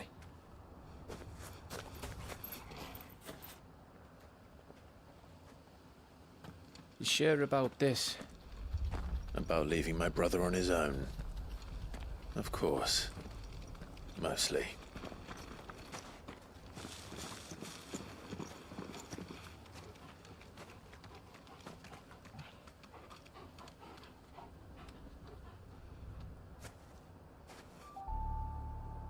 Lady Vivian's map is so old, it's hard to tell which way it's up. But if I'm right, we're not far from a village called Eastla. Then we make our way there, resupply, and wait for Joshua.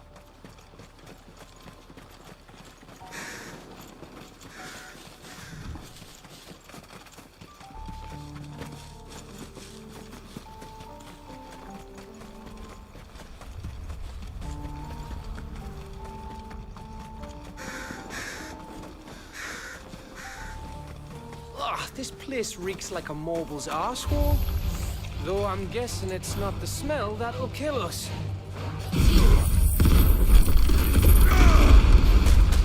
It's over.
Too slow.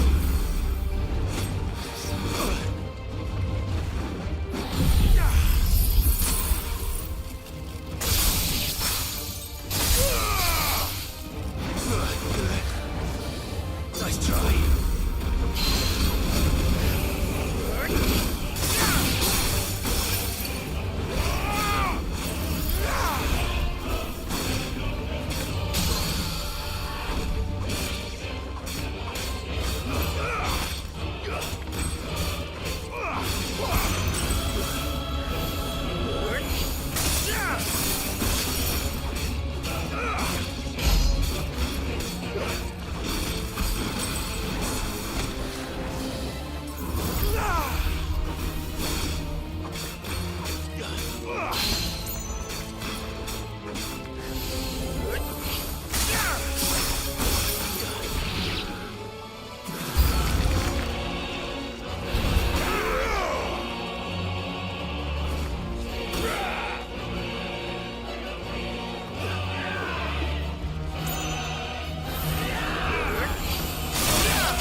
Give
Bahamut's breath. Don't look down, Torgal.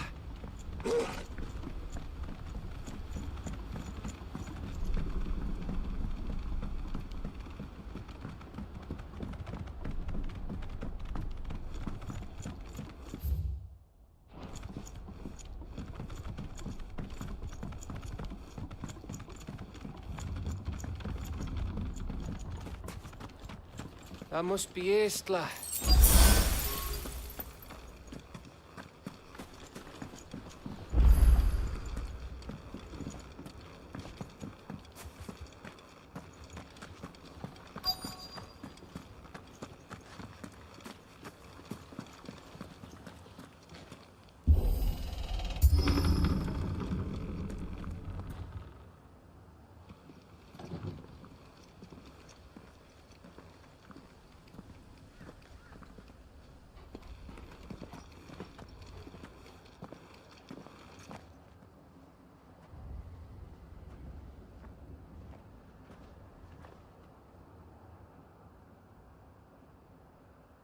What do you think, Clive? Then we're too late.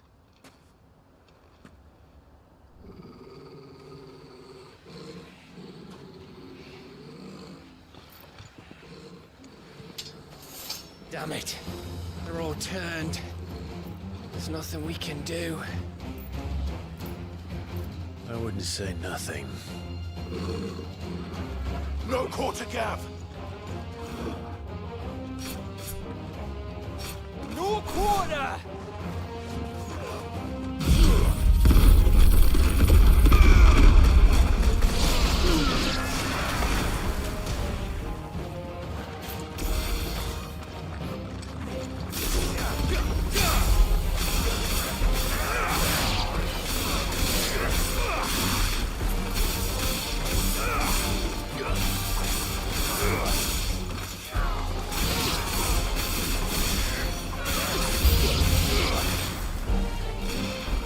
You think all the villages in Ash are like this? A question for later, Gav.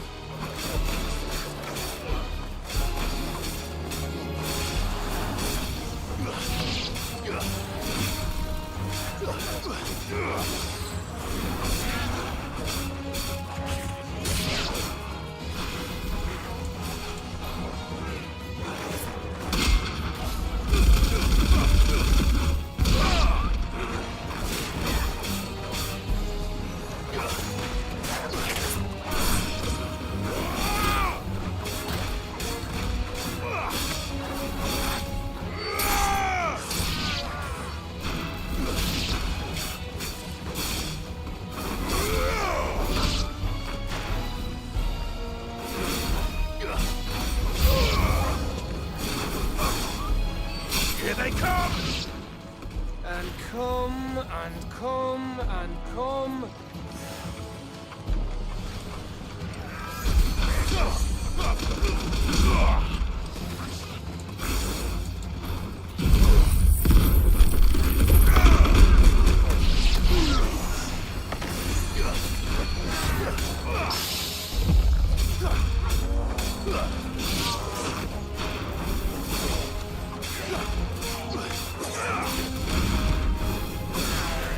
There you go!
isn't over yet.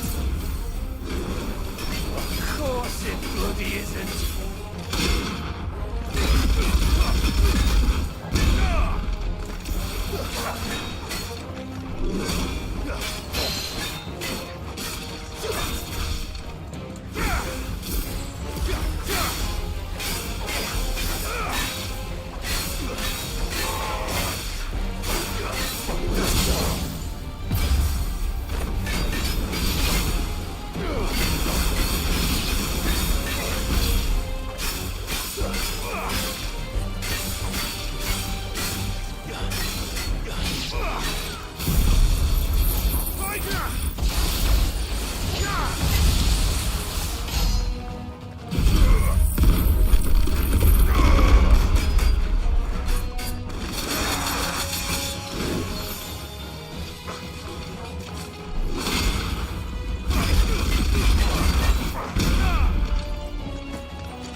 It's over.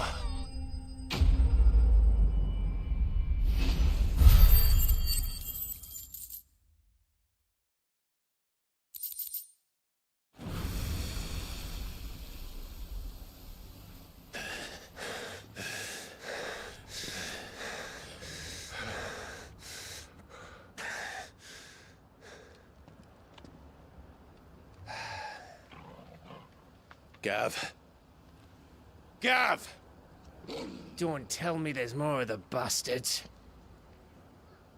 Oh, fuck.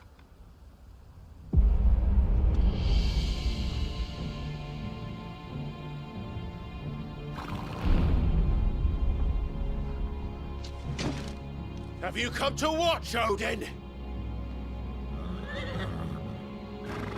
Bound for stone here.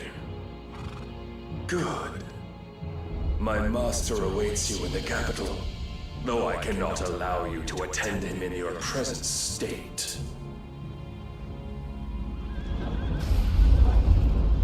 And how are you going to stop us? Why, with this!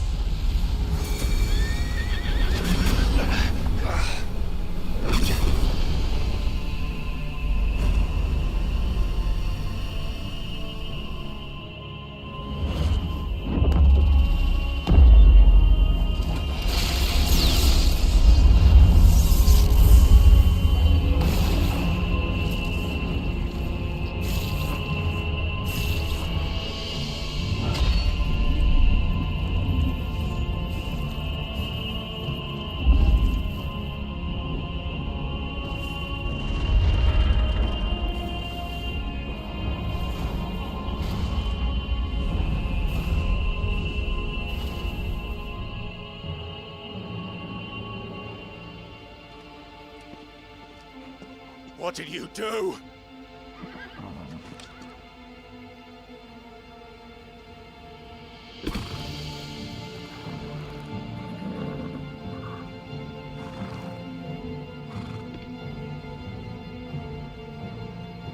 If the vessel would see the path opened, it has but to ask. I shall see that my master's prize is made presentable.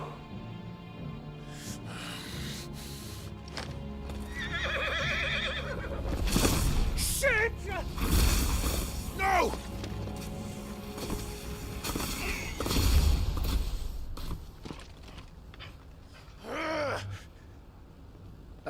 Clive, would you mind telling me what the fuck just happened?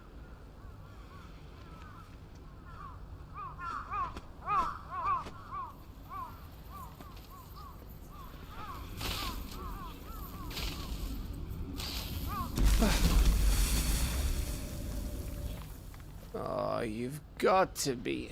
How are we supposed to get through that? We seek an audience with the king. If His Majesty wants me to come and ask him,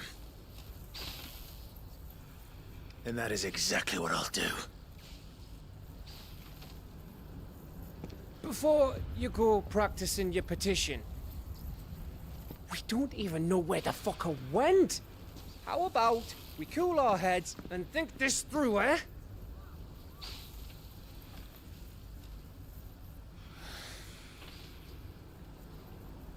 All right. Maybe there's something here we can use.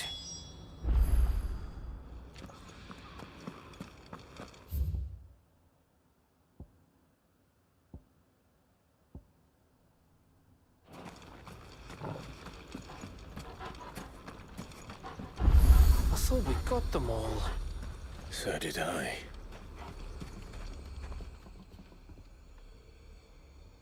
Well, this isn't at all foreboding.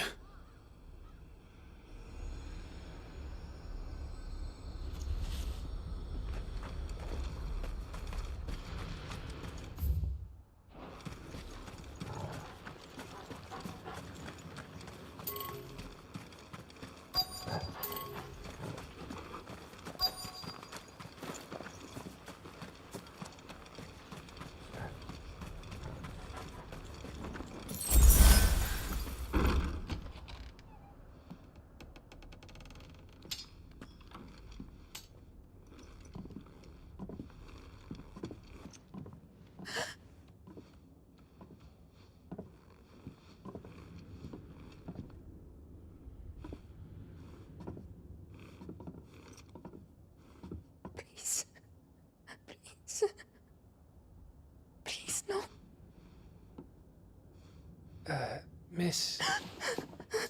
Whoa, easy, easy. We're not turned, all right?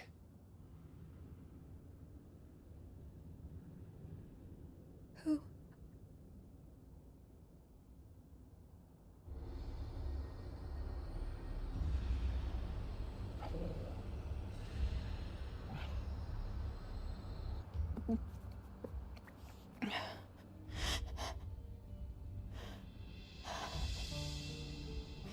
My thanks, kind travelers.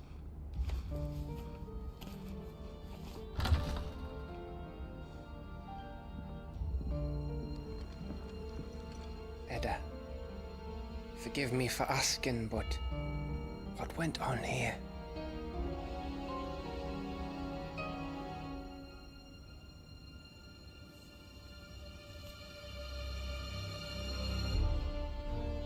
It all started when the skies changed. The elders said it was the Arcade. One by one, people went mad. Minds taken by the ether. Till only I remained. By then, I was too far along to run. And then the nights came. And I didn't know what to do.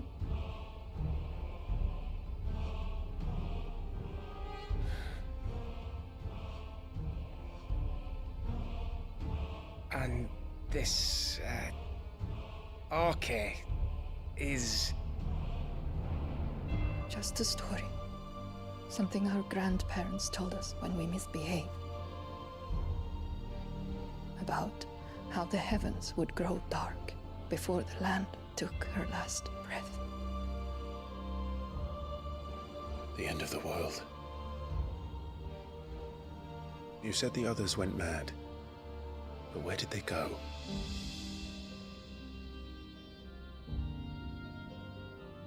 They all left. Drawn east to the tower, to reverie. The elders, the healer, the blacksmith, my husband.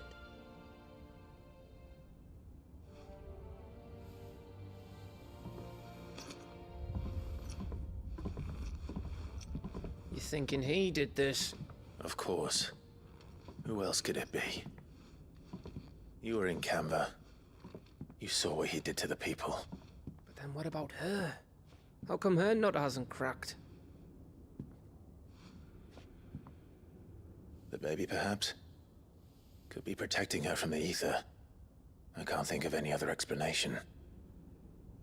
You mean... it's a bearer?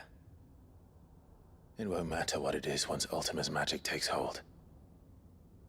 Time's running out.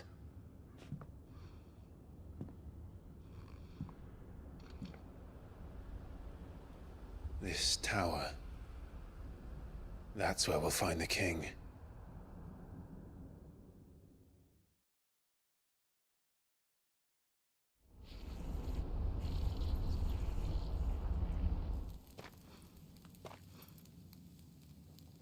I knew it. It's the same as Phoenix Gate.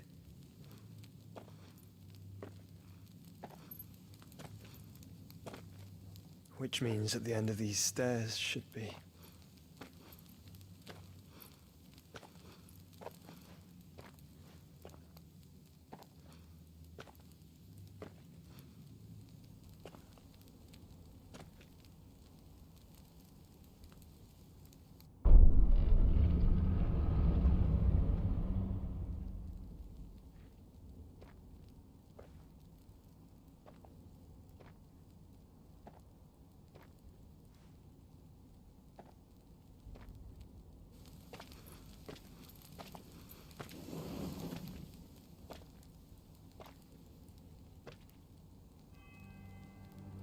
The mural is complete.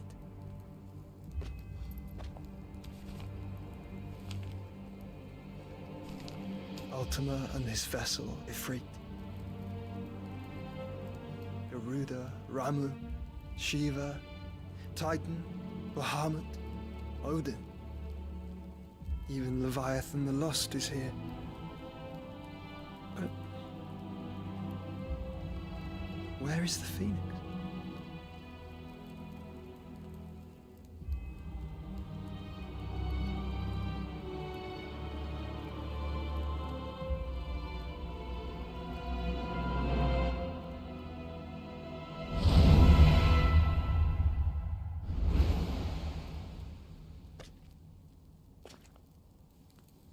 By the Founder.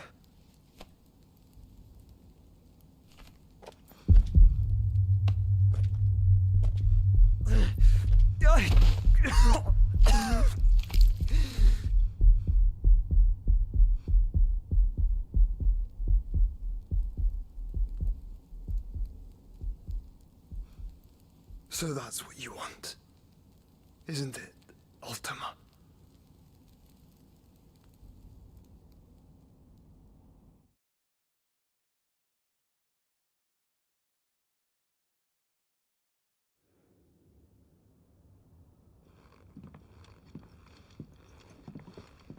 So that's how it's gonna be then? I'm not asking, Gav. I need you to stay with Edda. What? I must do this alone. If I don't return, you're to find Joshua and make for the Enterprise. Understood? Aye.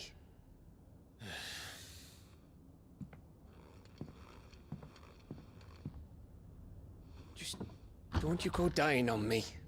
Sid's name suits your miserable mug better than mine. Don't worry. I haven't finished with it yet.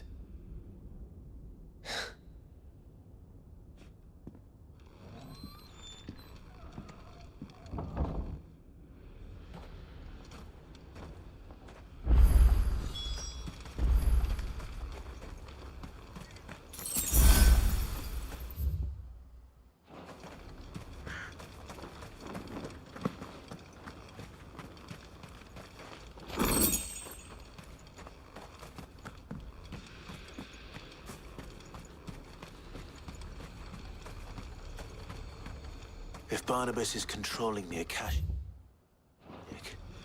then wherever he goes, they'll follow. And so will I.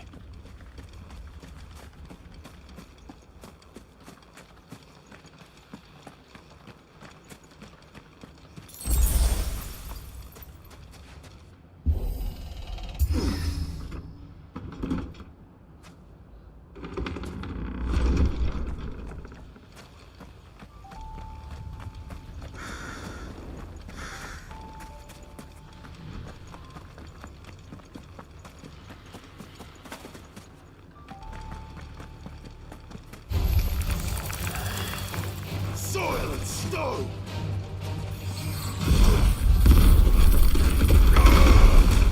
You're finished!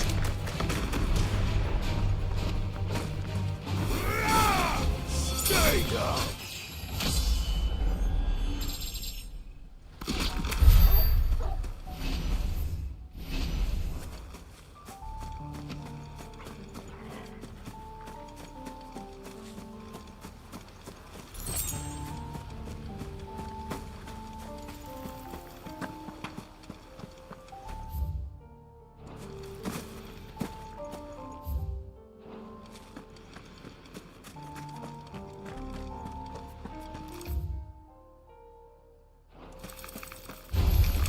Time to fight.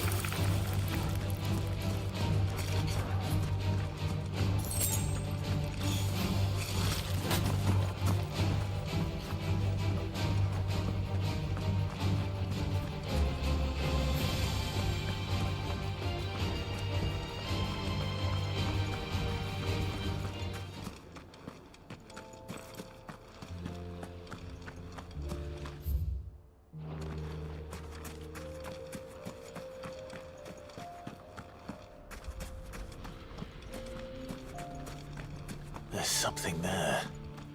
I can feel it. But now's not the time.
Nice try. Too slow.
This is it, boy.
I've come for you, Barnabas.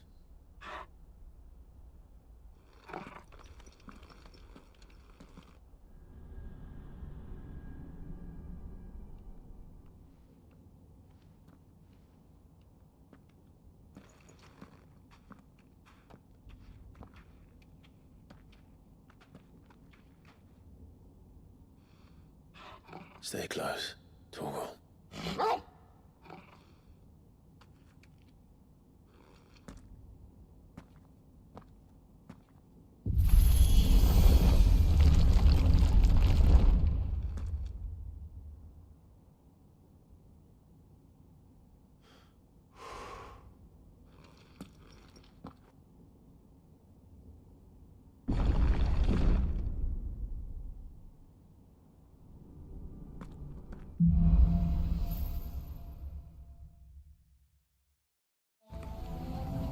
The tower. It's alive.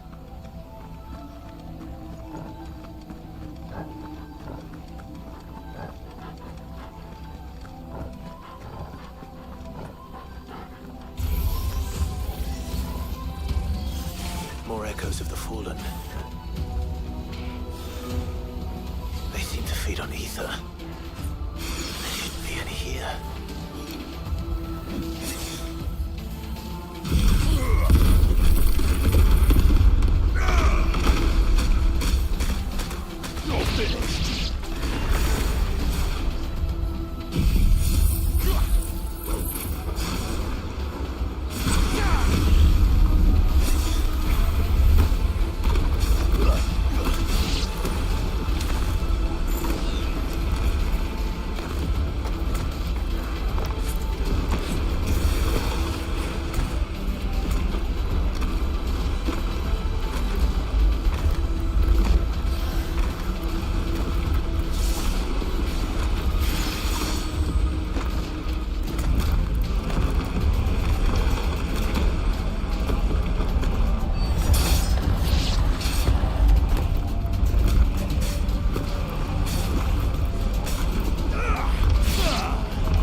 floor seem to have a mind of their own.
If I were Barnabas, where would I be? The top. So I could look down on the world.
Though I expect it'll fall like all the rest. Too slow.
was that thing?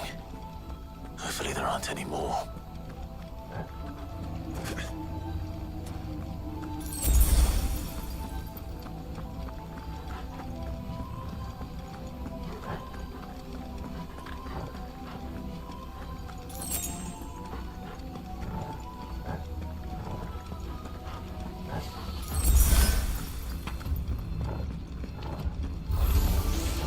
You know what to do, boy.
What's one more, eh, Torgal?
Almost there.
He's here.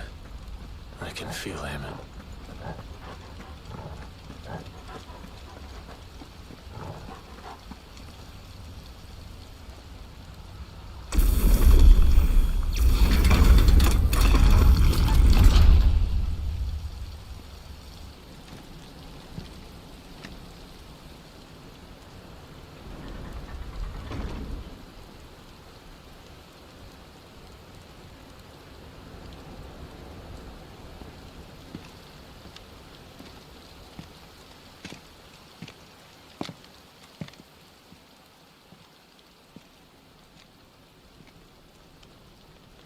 Why? The blade must ever feed if her edge is to remain keen. Butcher. What care you for these worthless creatures? They are nothing. Weak from the moment of their conception, ever longing for power not theirs to command, they turn unfailingly upon themselves. Like sheep, they roam in filthy flocks, eager to trample those few gifted a fleece of gold. Or that they might feel contentment with their pitiful existence. Prejudice and persecution, severance and strife, every earthly wrong springs from the malice in men's hearts. Malice born of the pain and suffering that is free will. Its corruption is gnawed at your being from the very moment of your birth. You're wrong. It is no corruption. It is who I am. Every choice I make, right or wrong, gives me reason to carry on. And carry on I shall. Not as a puppet, but as a man. Which are you?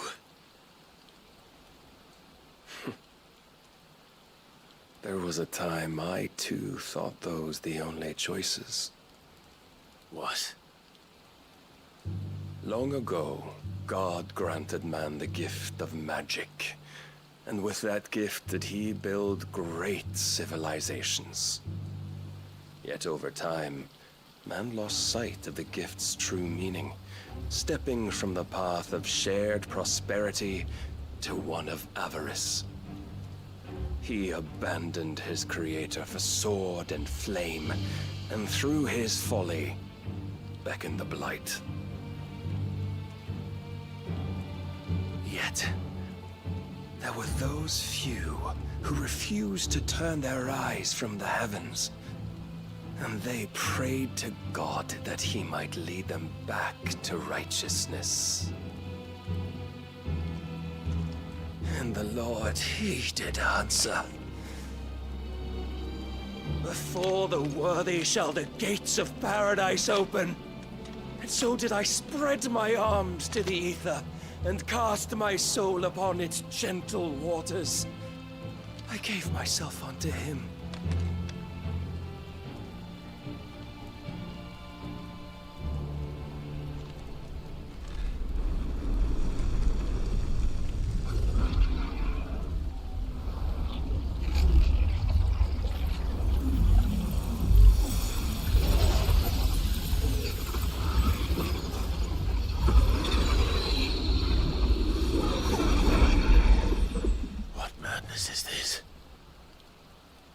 my worth proven, the Lord charged me thus.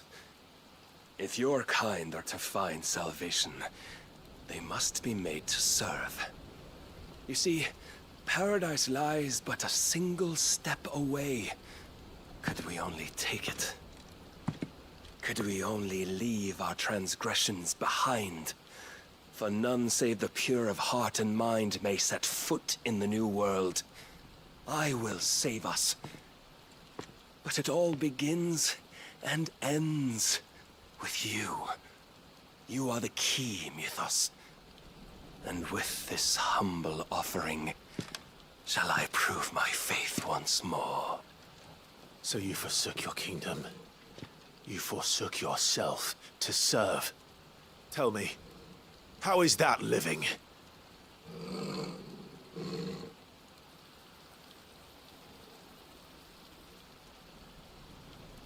What you seek to provide is not salvation. It's anything but. Life is about always having a choice.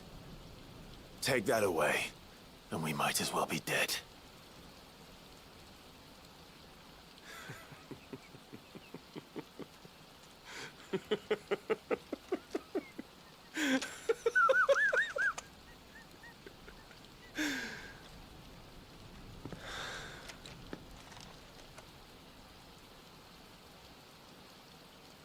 Very well.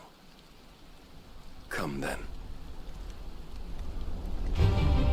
Show us the strength of your will. It's not the strength of my will that should worry you, but the weakness of yours.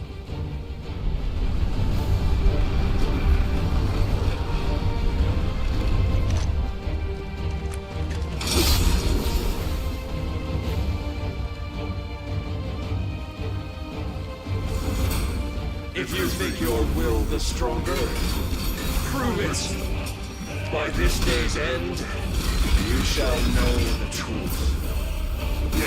Tell me more.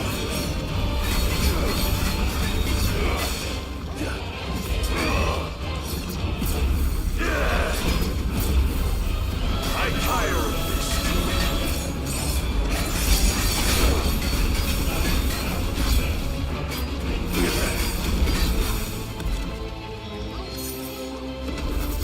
Messed with the might of a god, yet still you fight like a man.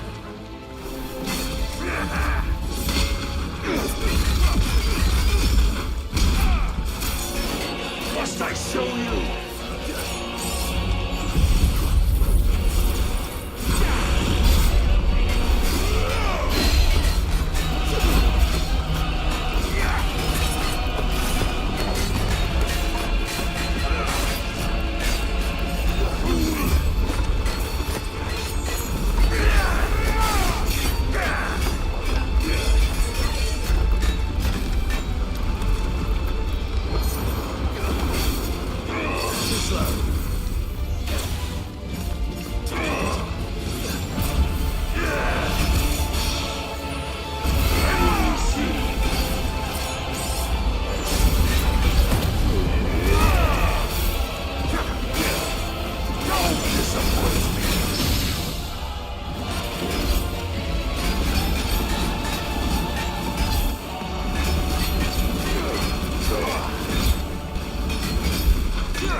chose you to serve as his vessel, and you cling to this foolish notion of hope when there is none.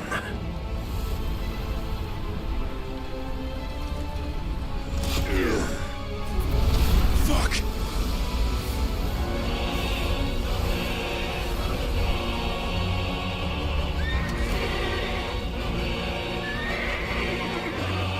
Desperate, are we?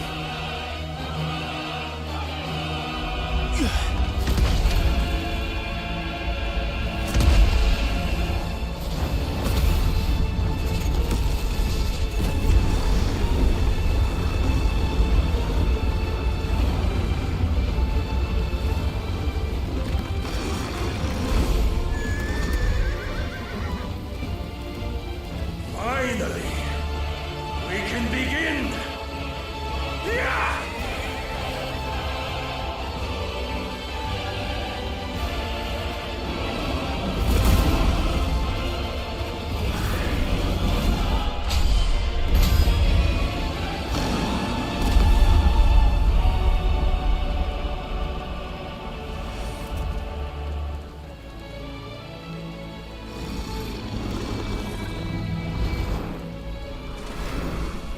Almost.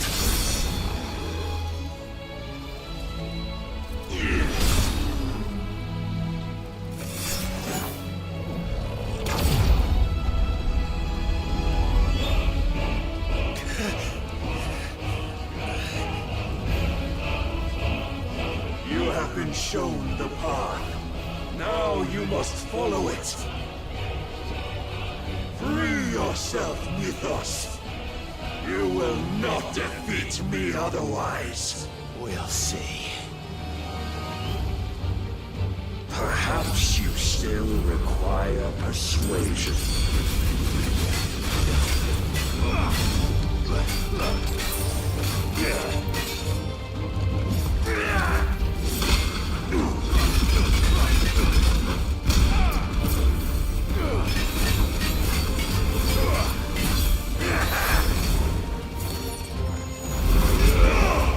Too slow.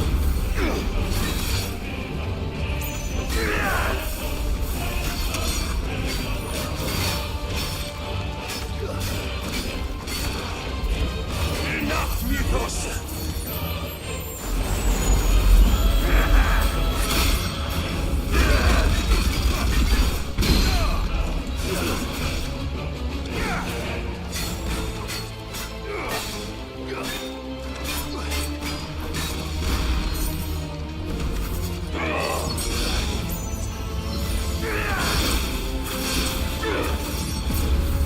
I needed that.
But I cannot be.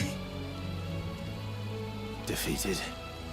You admitted defeat the moment you turned your back on us. When you turned your back on the truth, Barnabas.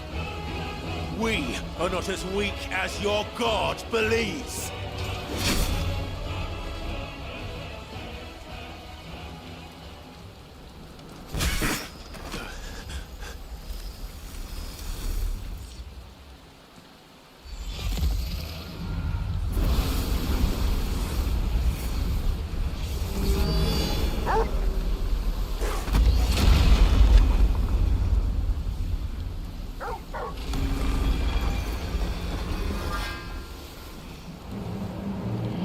damn it!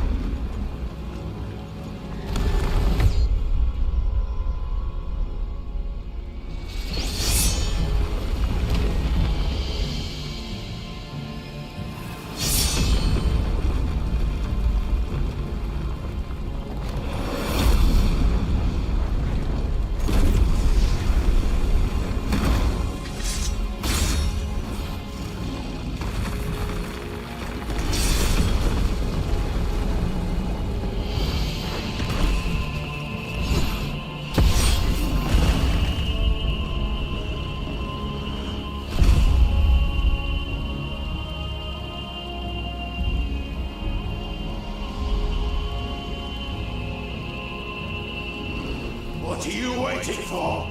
Men know nothing of strength.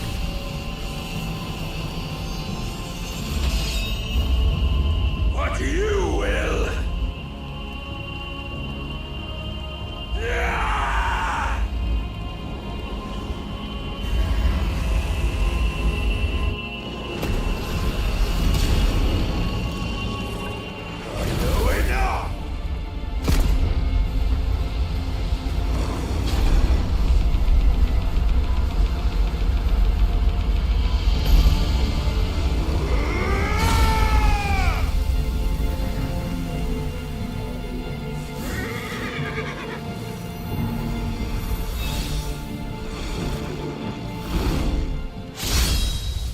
You dare!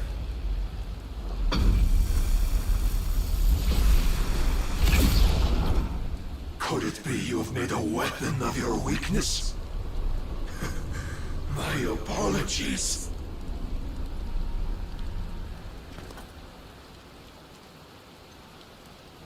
You are not the fool I took you for. And so it ends. No!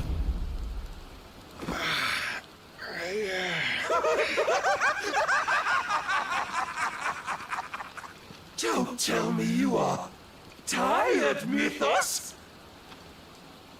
Your stubborn defiance has stirred my long-becalmed heart, filling it with a joy that I have not known for generations! I had thought the tantalizing kiss of self-indulgence a dream forever out of reach. And now that its sweet ruin courses through my veins, I shall not be quick to relinquish it. Show me your work, Mythos, that I might revel in it!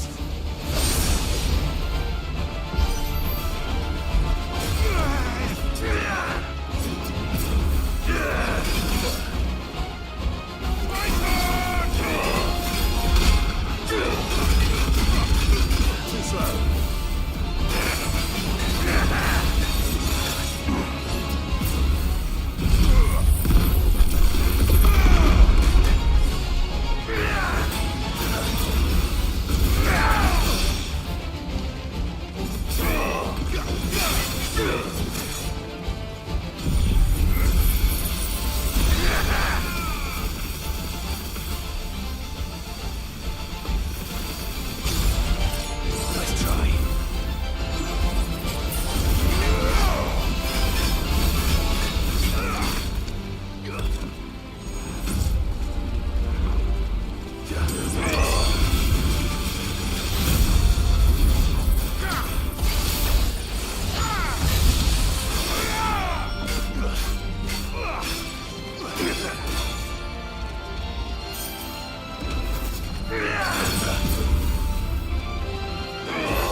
Listen, congregation.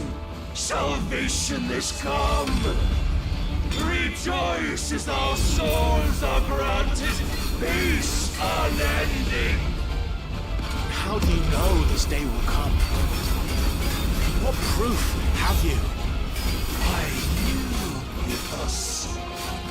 Your mere existence is proof of the Lord's grand design.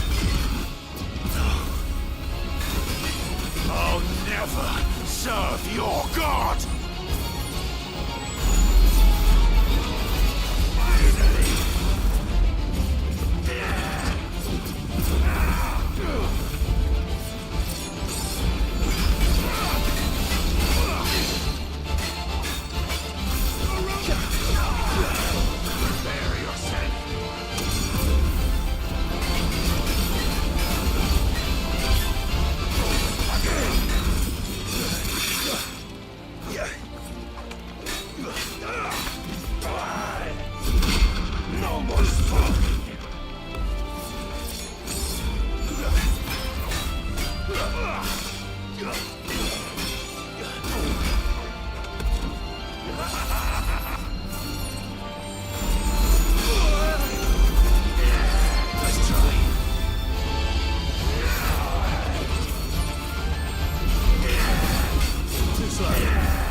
It soars as it did the day I won Ash.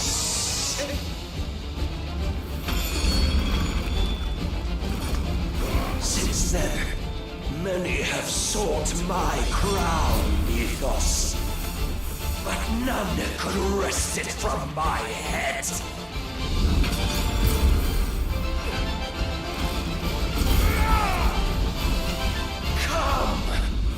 Have you the strength? Have you the will?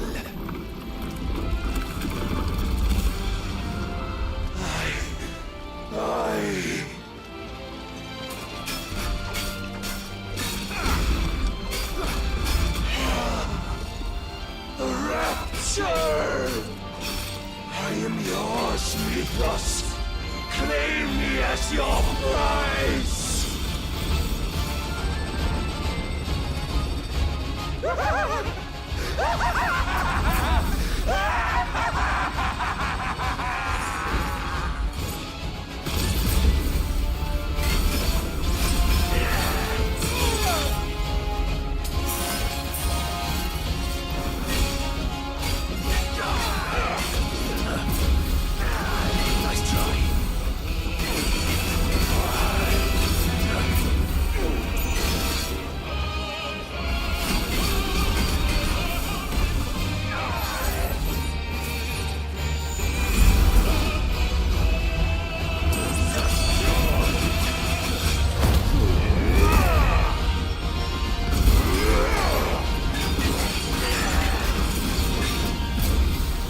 at an end.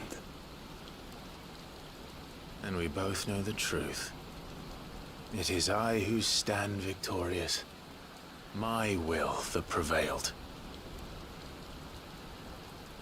Your will? No. It was his. Clive Rossfield.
Perhaps there is strength in will.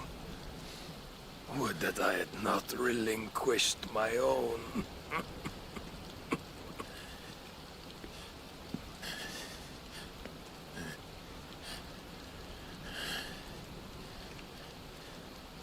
You relinquished nothing.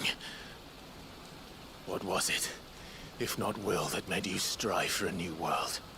Strive to win your master's approval?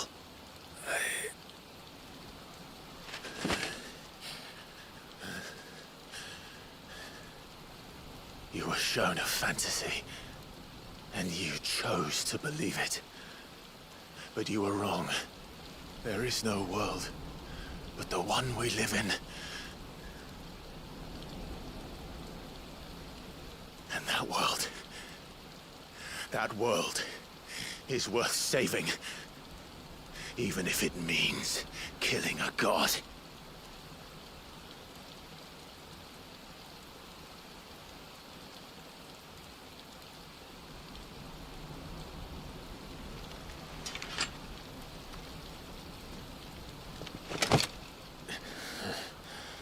Bold words. From one who has served the Lord so well. This is pointless.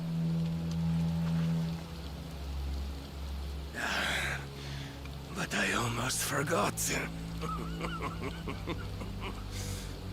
I promised that I would make you presentable. Did I not?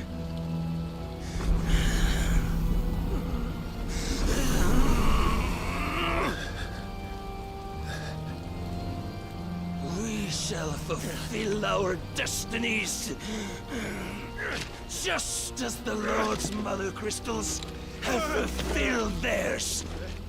Come, Clive Rossfield. Take what is rightfully yours. Become one with God. No.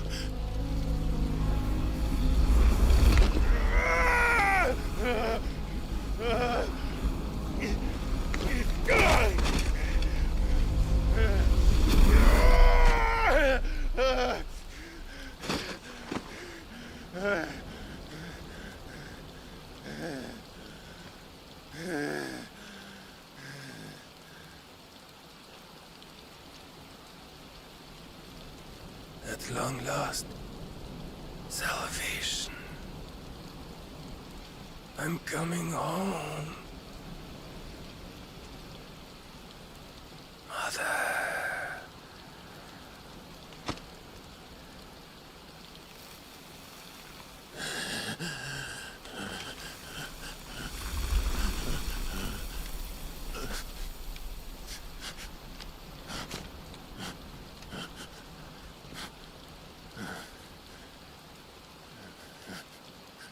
Tell me, how does it feel?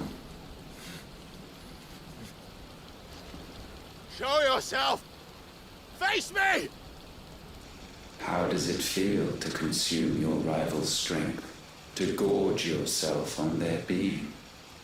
To edge step by trembling step ever closer to the divine? With or without a will, you are still but a vessel, our vessel. Behold, how your body shudders in anticipation of its fate.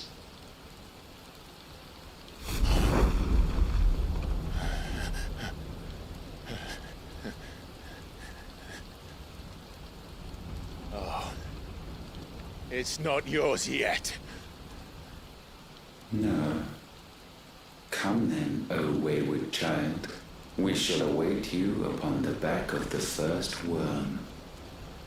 There, all shall end and begin again.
Quickly, my lord, quickly!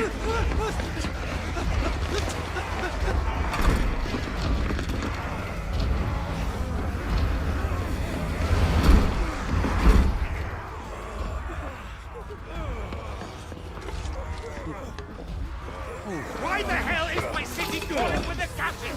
Don't ask me, ask them! Since when was Eugen Hamel one to hide when there was a fight to be had? Since they stripped me of my rank and banished me from the battlefield.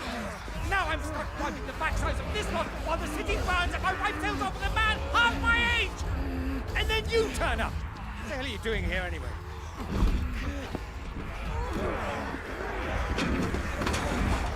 What indeed? The enemy numbers 200,000 or more, counting the Yorks. There are simply not enough soldiers garrisoning the capital to repel an army of that size. Then what of the central keep? Held by a contingent of soldiers and bearers from the surrounding boroughs. They are the sole reason it still stands. And all it took was an army on their doorstep to bring them together. The prospect of death does put things into perspective. Perspective. Perhaps it's what we've lacked all along.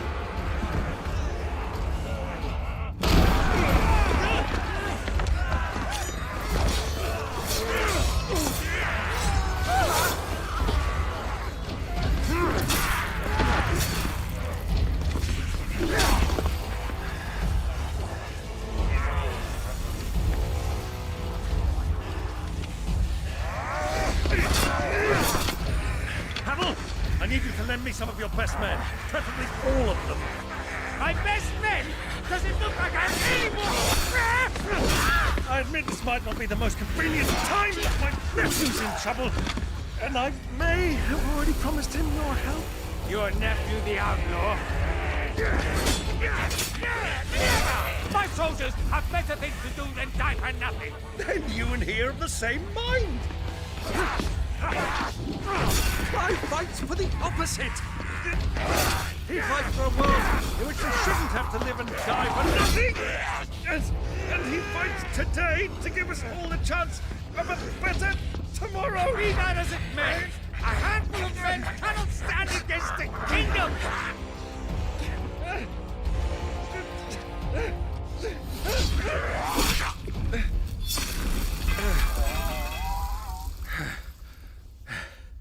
Then mayhap they are the wrong men. Well, I'll be damned. Our numbers are few, but I shall rally as many of my dragoons as I'm able. You, apprise the Lord Strategist of the state of the city's defenses. Yes, Your Radiance. And you would fight alongside us? I owe the Phoenix a debt.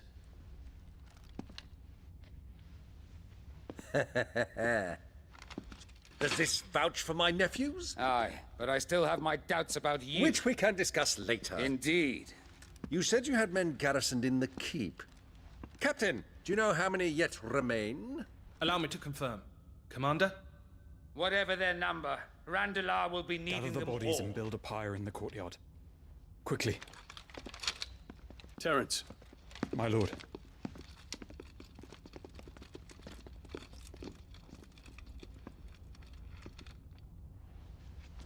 You will find a girl there.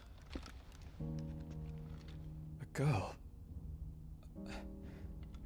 We are in the middle of a war. I owe her my life, and I always pay my debts. You are to see that she is provided for. Dion, I cannot leave. But you shall. If I am ever to be worthy of the forgiveness of our people, then I must earn it. And I must earn it by my hand, and my hand alone. Know that I do not ask this lightly. And know that I will do it.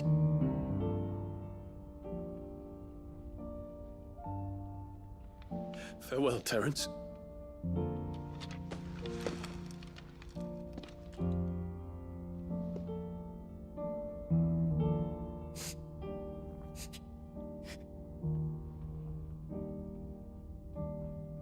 Farewell, my prince.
Clive. Thank fuck. You alright? I am. But I'm a damn sight better for seeing you, Joshua. And Barnabas. The king is dead.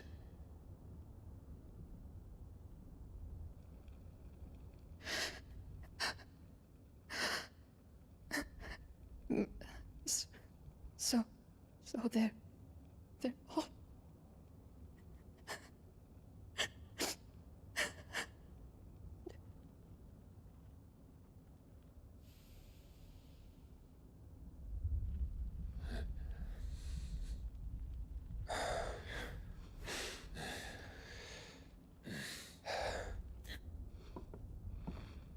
They are, but so is their killer. He can't hurt anyone anymore. You're safe.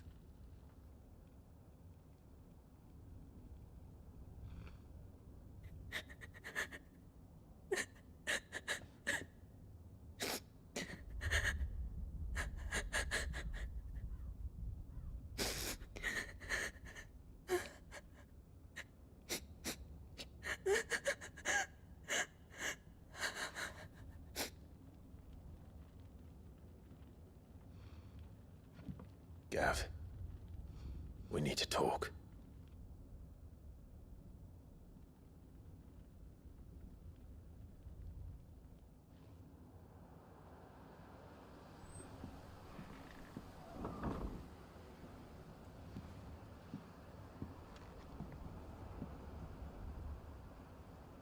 I'm sorry, Clive.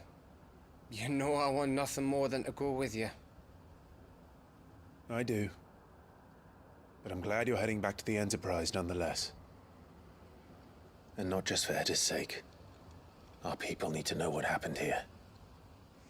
You can count on me. As can she, I hope. Thank you, me lords.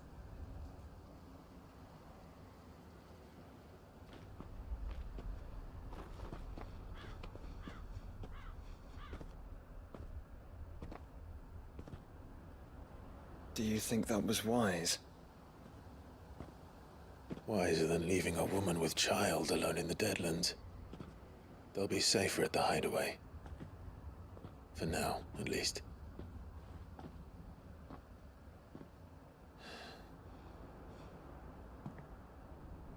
This land is overrun with Akashic. The king himself was long turned, albeit by choice, all to serve Ultima in his damnable quest to forge the perfect vessel. The chaos Barnabas wreaked upon nation after nation. How many were killed for this? He didn't consider it killing, or a mercy of sorts. A way to end their suffering. He truly wanted to save mankind, and ultimately used that. As he uses us. But why us? What are we? What are we? We are dominance. That is our fate. But that doesn't mean we have to accept it, which is why we fight.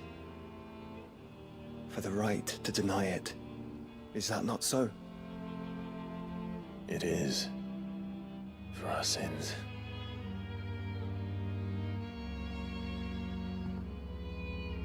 Barnabas said something else. That the Mother Crystals were Ultimas. Ultimas? Are you certain? We know that the Mother Crystals have been leading the land of Ether. And we also know that it's this which hastens the spread of the Blight. But what I cannot fathom is what Ultima stands to gain from that. What did you find at the Stronghold? The truth about Ultima's prize.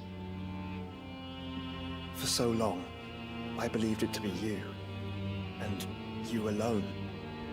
Yet, it is not merely a Freet that he desires, but a Freet and Phoenix both. That which we became in the skies over Twinside. Only when the twin flames are joined shall his vessel be complete. Quite why he needs a vessel is another question. Unless there is something he cannot achieve without one. Something his immaterial form precludes. Something requiring an unthinkable amount of ether and a body resilient enough to channel it. If I did not know better, brother, I would think that he meant to cast a spell. A spell 1,000 years in the making. A spell to end all spells. And he cannot do it without us. Nor without the Mother Crystals.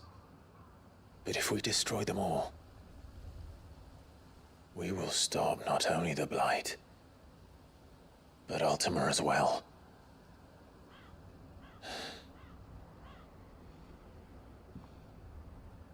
We stick to the plan then. Only this time, we face him together. Well, It's a long walk to Stone here. Let's not keep Ultima waiting.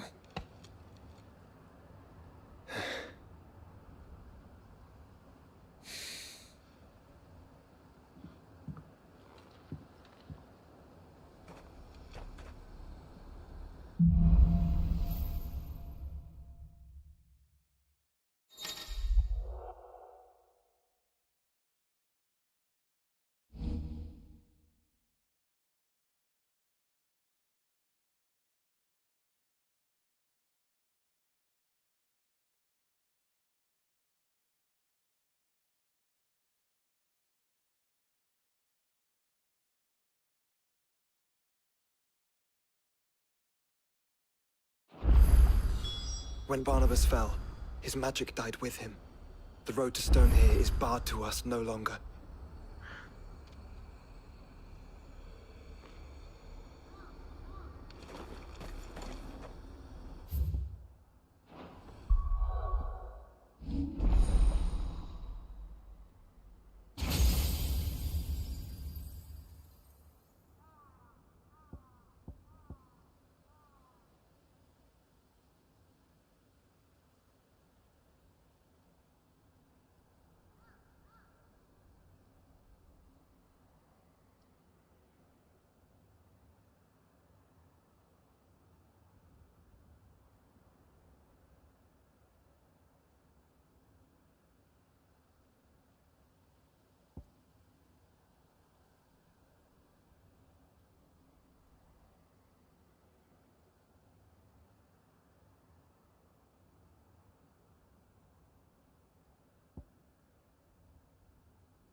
Covered in nicks and lumps, the lot of them. It's a wonder they can still walk.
Stew's awfully thin these days. What do I owe the honour? What's saying fortune, dear?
Good girl. Faster!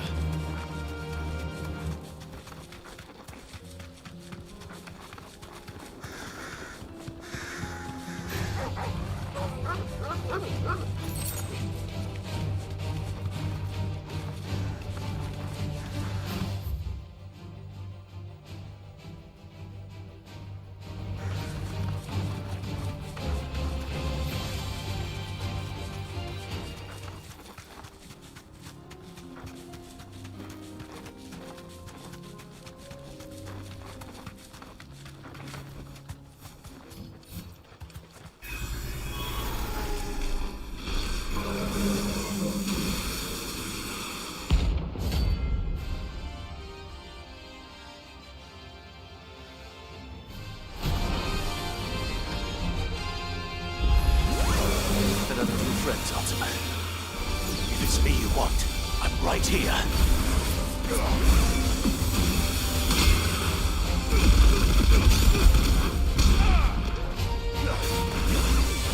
Nice try.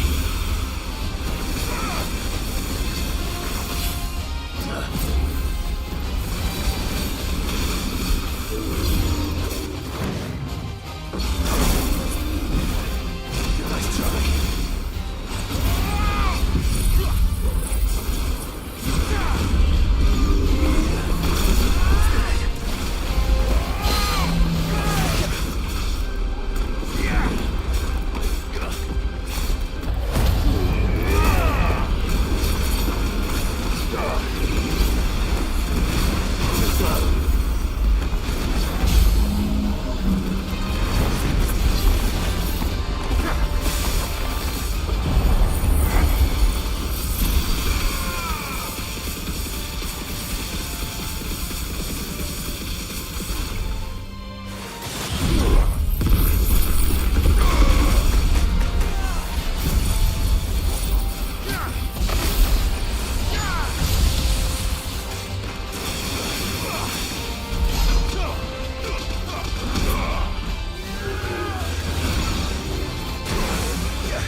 And don't come back.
I needed that.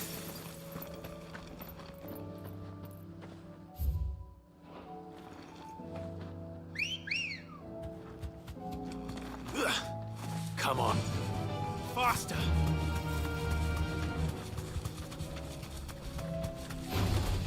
No mistakes.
Let's go.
Back to the stables, girl.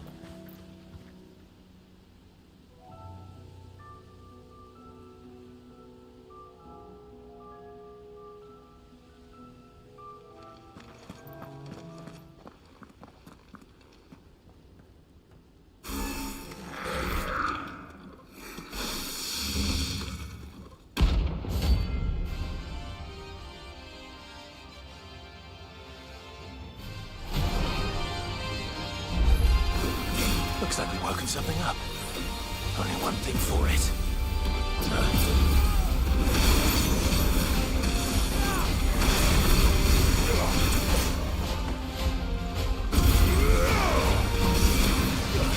Nice try.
Sweet dreams.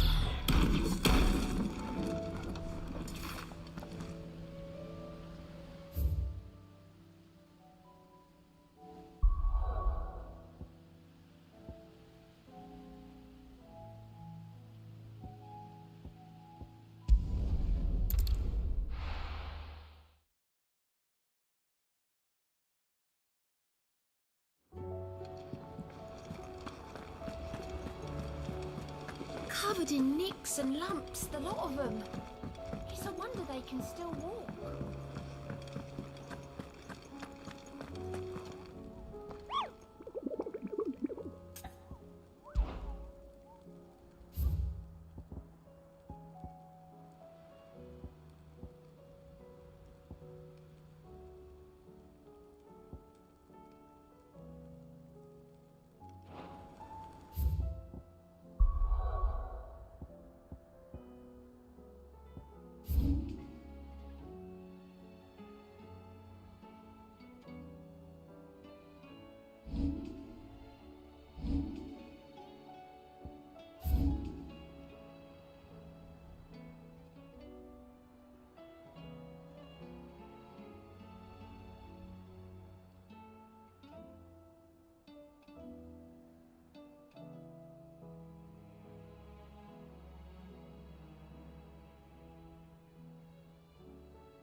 Fancy a look at the list, do you?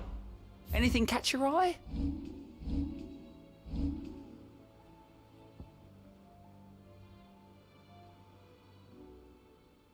Seen enough?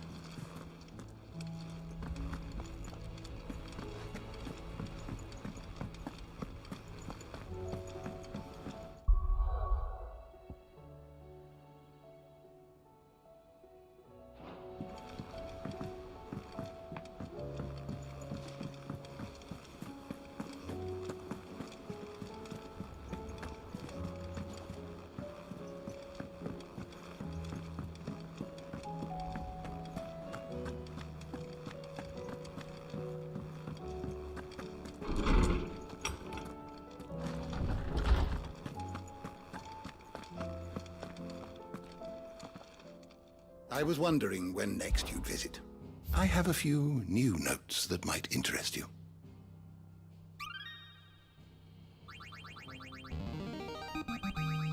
Now this, I believe you will find most interesting. What subject shall we consider today?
You are always welcome, Clive.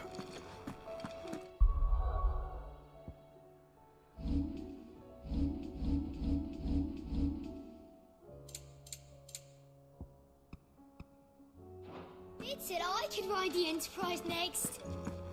No, she didn't. She said I could.